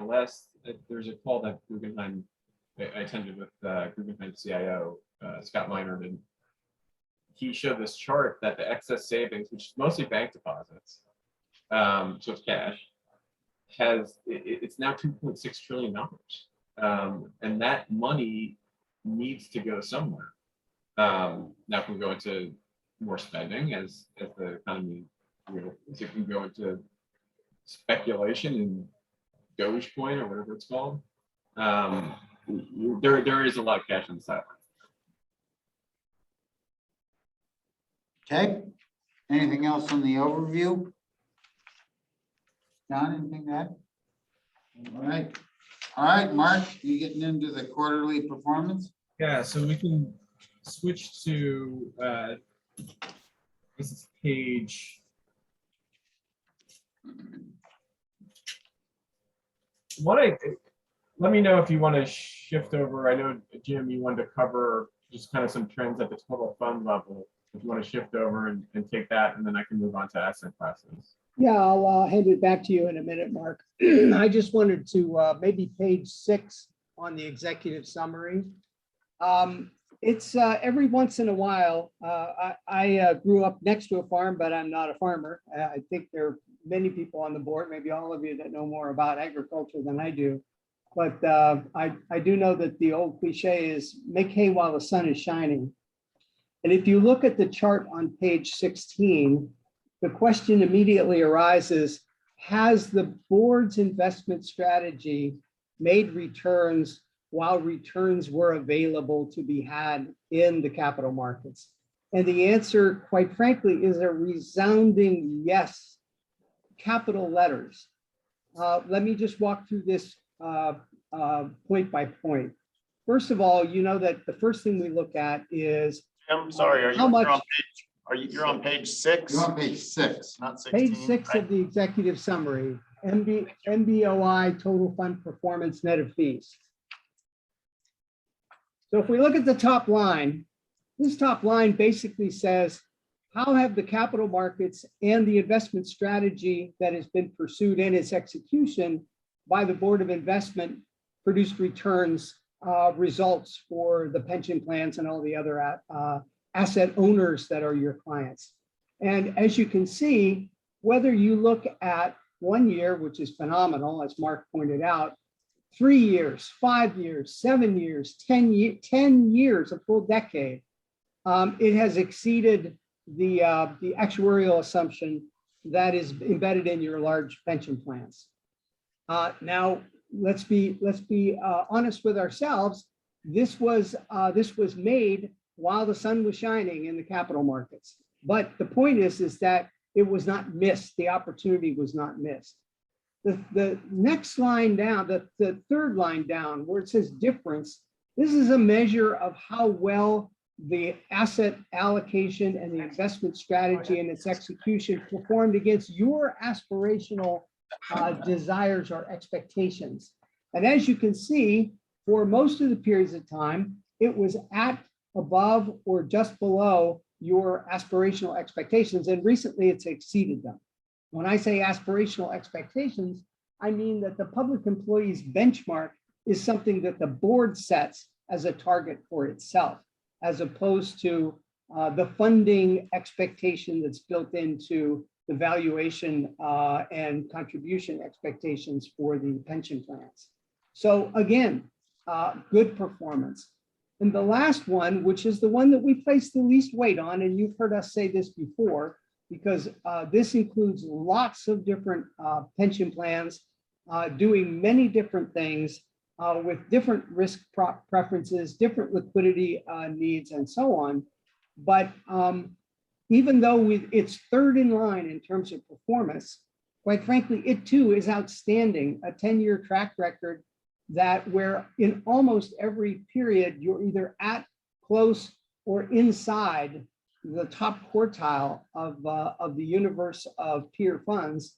And for 10 years, you're actually in the top decile. Again, I go back to the original question. The sun has been shining on asset owners and in the capital markets, and has the board's investment strategy made the most of it? I think these numbers say the answer is a resounding yes. So with that, I'll turn it back to Mark. Great. Well, I think that covers pretty much the total fund. Why don't we shift to, can people see the screen, by the way? I didn't even check. We can. Yep. So Yeah, Mark, we're good. If you just, but also, it's a little hard for some of us, depending on where we are in the room. We're in the big report, right? I'm on page 15 now in tab 8. And this is just you can see the allocation in the cap pool of over $14 billion. Again, it's probably a bit more than people thought a year ago in the height of COVID. Building on Jim's point in terms of the asset allocation, there's a lot of complexity in asset allocation, but if you look at attribution of your fund over the past 10 years, where the bulk of the return has come from is those top three lines. It's your large equity allocation. You have a lot of domestic equity, more so than most funds relative to international equity, which has paid off a lot. You have the private investments, which have pretty much performed in line with US equity.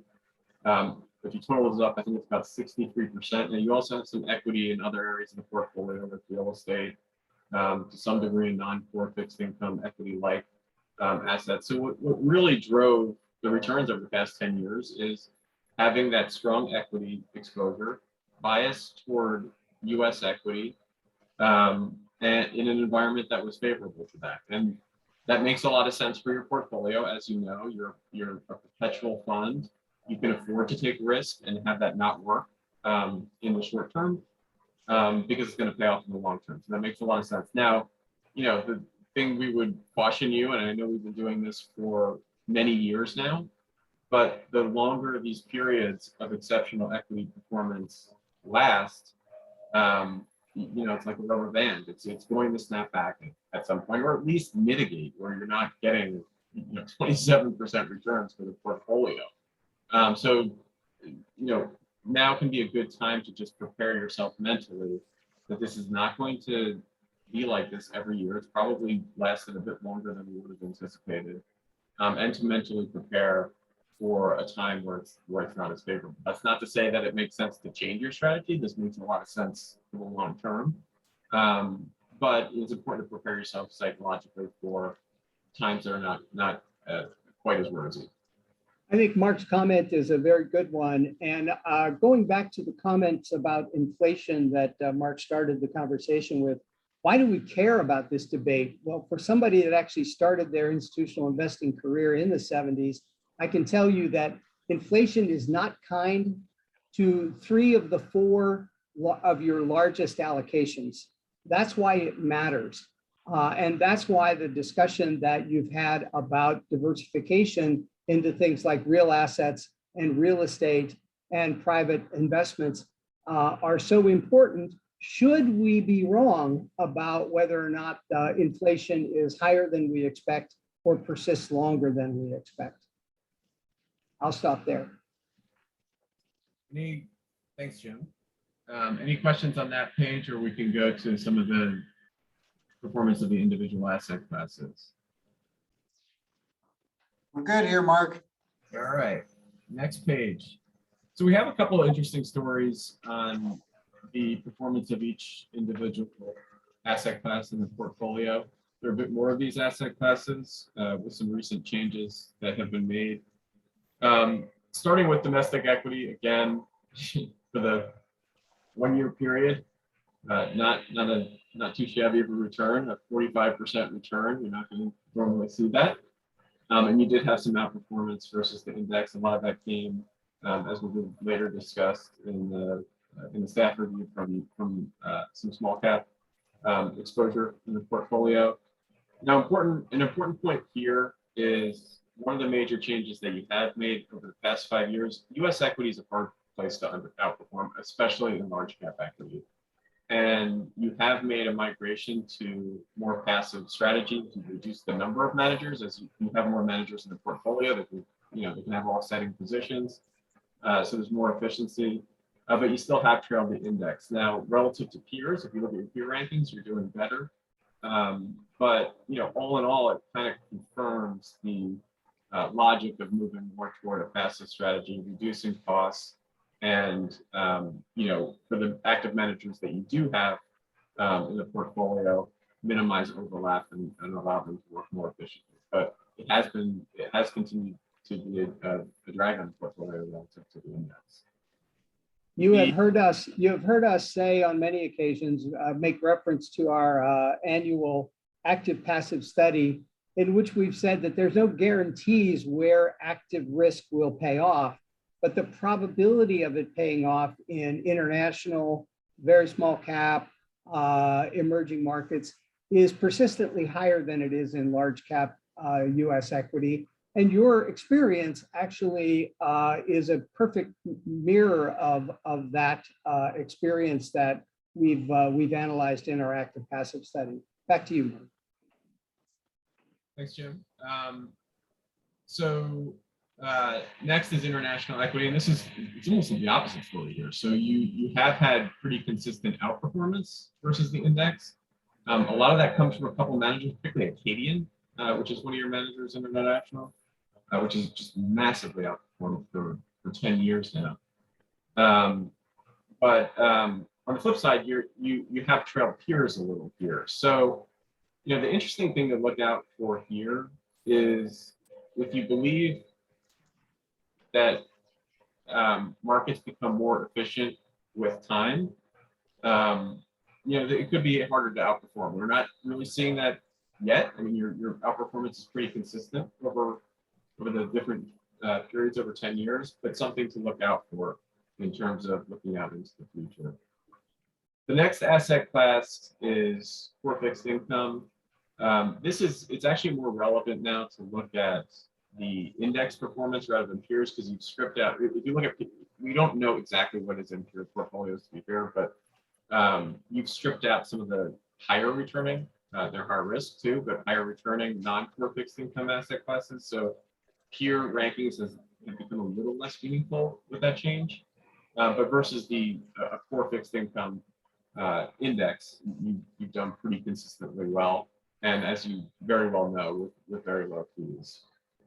The non-core fixed income portfolio largely consists of high yield. You can see, and also some preferred securities, emerging market debt, some diversifying potentially higher returning, hopefully higher returning securities. It's definitely paid off recently in terms of those exposures. We have underperformed a bit versus the index. It's a blunt index. You're not all in high yield there. So that's something to keep in mind. It's more of a long-term look through. You've also, it's an interesting area. So high yield fixed income is an area that is extraordinarily difficult to outperform. You have gotten some fee concessions there from managers as a result.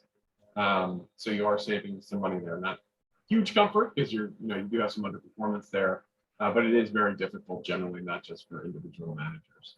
Yeah, Mark said that there are some interesting stories in your performance report. The big one being, of course, that it's stellar. But if you look at core fixed income, what you see is that the absolute returns are paltry, but your execution in core fixed income space has been quite good. It's just that it doesn't matter too much to the total return because the starting point in the asset class is very low returns. In fact, more recently, negative ones. In the non-core space, the absolute returns have been much higher. Your execution has been not as good.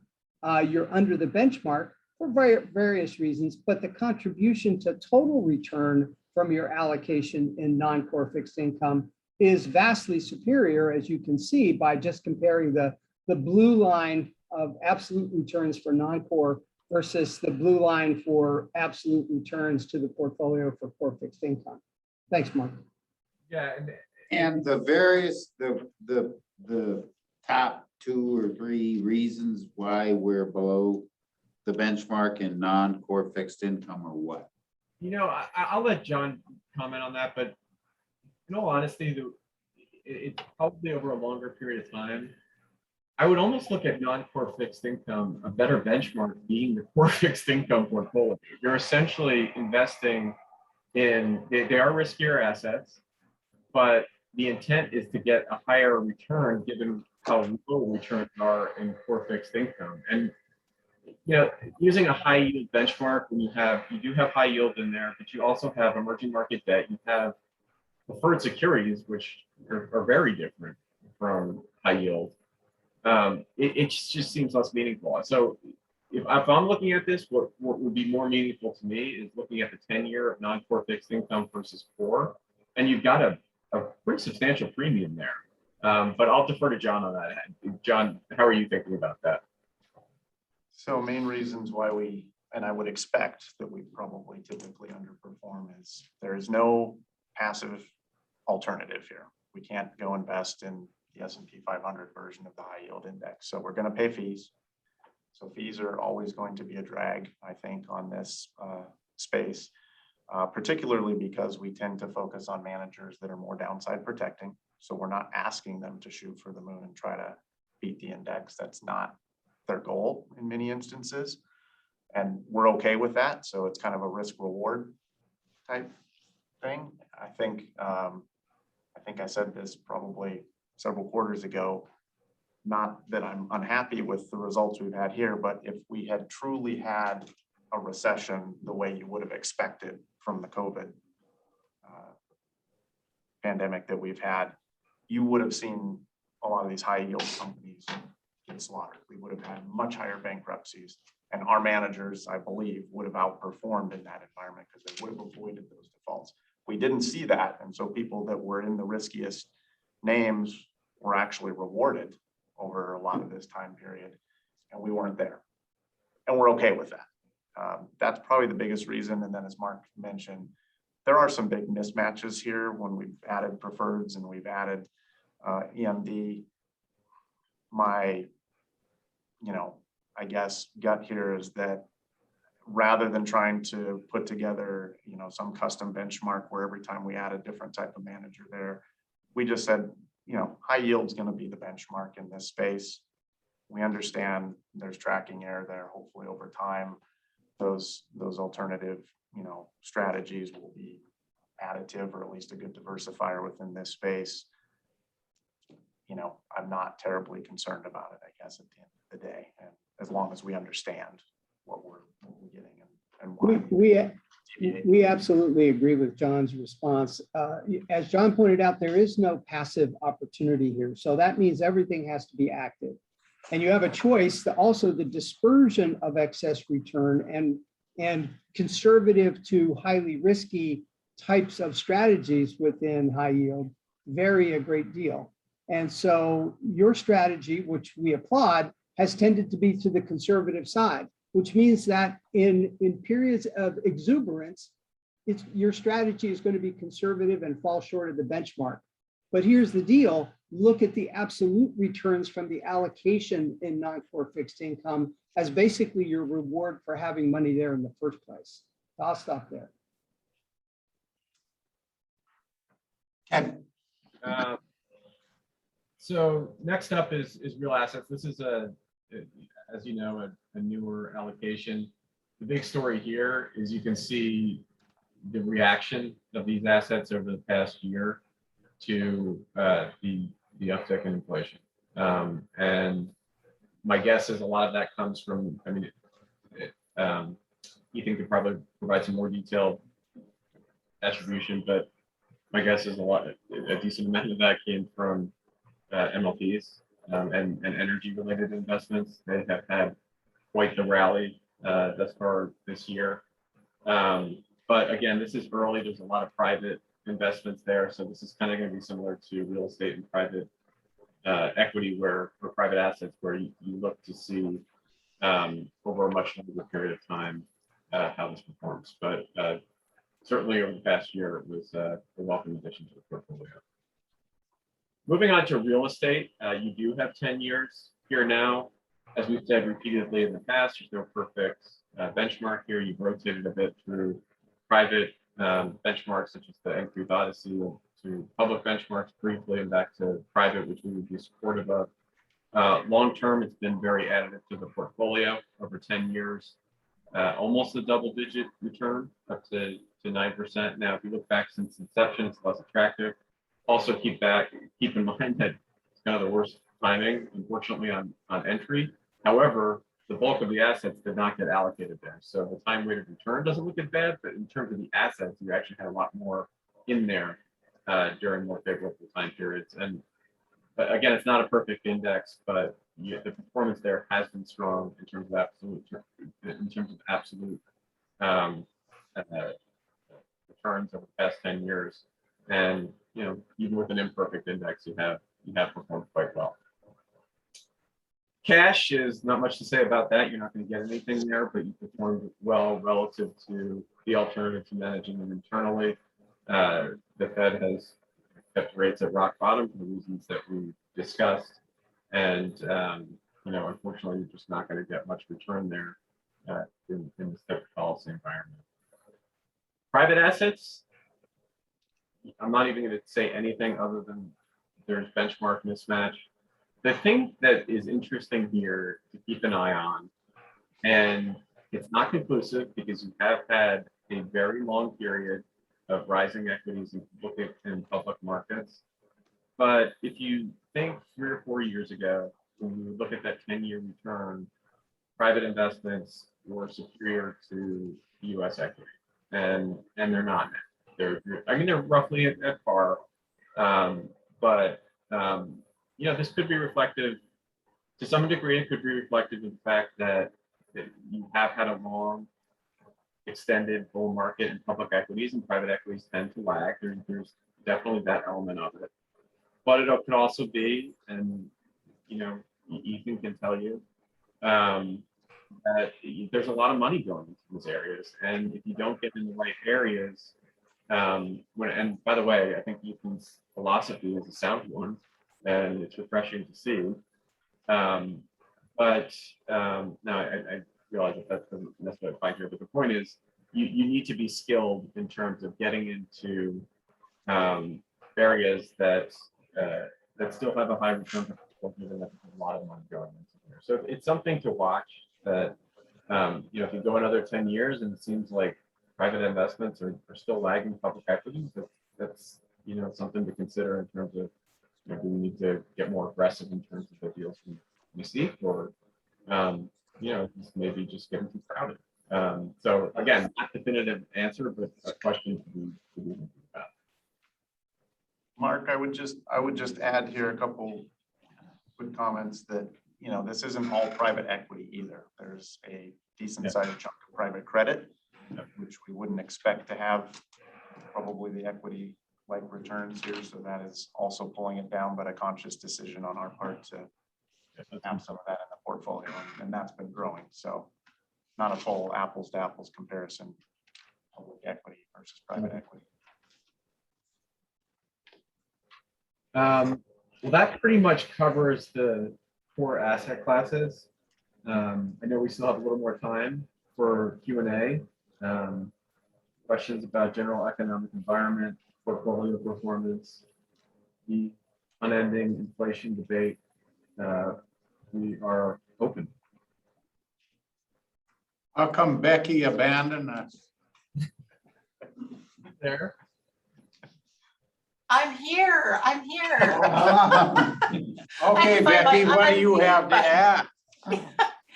Well, I think probably just a cautionary tale. I should have arm wrestled Mark and Jim more strongly to get credit for giving you such a great performance report. They did a great job. I would just caution when you look at numbers like this, and especially the returns that you've gotten in the equity categories in the private investments. This has been a great time reflective of economic reopening, but please don't get used to these numbers. We don't want to be a disappointment in future meetings when asset classes are behaving more normally. But also it is a good time to just pause and reflect and say, I know, but it is a good I time. can't see why not. Why we can't just get used to these numbers. Oh, well, just don't put it as part of our report card, okay? For good service. But, you know, and the other thing to really note as you look at these numbers is a lot of plans that have relied on fixed income for years to be both a positive return and then a good hedge to equity risk are realizing in a rising rate environment that can be pretty painful. And in the second quarter, you actually had a little bit of a moderation of what we experienced in the first quarter, but this is something we think will continue for some time. So, but congratulations on a record-setting fiscal year-to-date number in your total fund, and frame it and put this report on the wall. There's my contribution for this meeting. Already framed it, and it's in John's evaluation for next year to see how he gets up. Yeah. So I'm experienced to being a disappointment, so I'll. yeah, that's our big problem. John is not used to good news. And you. Oh. The bond guys. Yeah, that's why he started out in the bond world. Yeah. Talking with Dan and John, and I know you're doing this, which is good, and this is a habit that we've encouraged with a few clients, is as you do get equity rallies and you get, and now you don't have a discrete target, but as you get off your target allocation to rebalance back, and there are two value propositions for that. First of all, you should be doing that because, you know, people that have target allocation, the purpose is to rebalance back. But it also psychologically prepares you for when there's a reversal and you're underweight. Had you rebalanced when you're overweight, you're going to be more willing to rebalance when you're underweight. And I know it's a little psychological trick, but it actually works. So I know you've been doing that in terms of when you have distribution payments, you've been taking it out of equity. So that could benefit you. Again, we're not predicting this by any means. But I do have a little, I mean, it does look a little, so far, it's actually pretty amazing to watch. The 1918, 1919, 1920 period, it looks like it's repeating. And that's not to say that we're gonna have a correction like you did in 1920 and 21. But if we do, don't be surprised, because so far it is playing out shockingly similar. Okay. Anything else from anybody? Jack and I were just talking about how when the quarter is 6.57 and net calendar year to date is 11 and fiscal year to date is 28, we can probably cut the meeting Yeah. a little short, you know, you just take, let's just spike the ball and go home. I feel like I'm supposed to be the one to say this is when we gotta get our guard up or something. Right, like that. right. Well, we've heard that. Yeah. And I think we've heard that it's not because we've made some humongous bet that no one thought would pay off and it did. So we're not. The AMC stock is not in. Thomas's advice to me this morning was to come in and say, 27.7, drop the mic and go home. Right. That's exactly what Jack and I were Yeah. wondering why you didn't. No, Carl, you- J. Pierpont Morgan, someone criticized him for not making money on the latest stock. And he just responded, I made a lot of money by selling early. Carl, you made a good point, and we didn't go over the cloud chart this time, but you're spot on. If you look at the volatility of this portfolio versus peers, it is smack in the middle. You are not making big bets. Your diversification into private assets and into real estate has paid off and has allowed you to carry a bigger than normal allocation to equity without making the portfolio as a whole riskier. And that's a very important point. The other point I would make is that this victory lap, knock on wood that we're not jinxing ourselves, it will continue on because these assets will flow into the valuation, actuarial valuations of all of the pension plans. And these are positive contributions to the pension plan. The markets were available. The board took full use of it, got full credit for it, executed well. And so there are more benefits yet to be seen for the state when these returns roll into the pension plan's valuation and funding ratios. I'll stop there. All right. Anything else? If not, One correction. what's? The correction is on the question of the limitations for intercap bonds. It is not a board established limitation. It is a statutorily established limitation in 17.5/1608. They limit us to $190 million, 70 of which were for the Krebs bonds that never really got off the ground. So for the purposes of intercap, that's where that 120 comes from, 17.6 or 17.5/1608. And the amount, the numbers again were what? 190 is the total in the statute, because that was 70 of that were for the Krebs bonds That didn't really, that never really went into. so the net is 120. 120. Okay, so That's it's where it came from. in law. Yep. Well, that's even better. Yeah. No, we don't like law telling us. Yeah, there we go. All right. Well, with that, unless anybody has anything else, I think we're adjourned. Jeff? Jeff, you still with us? Yes. Oh, the other Jeff. Did he get off? Because he had his sons. Yep, he's gone. Yeah, yeah, his son. I was gonna tell him not to drive tomorrow. I hope he. And Lindsay, what time will the food get here? It's going to be here at 5:30. Okay. Right. At the cupola, At the cupola, yep. which is in that direction.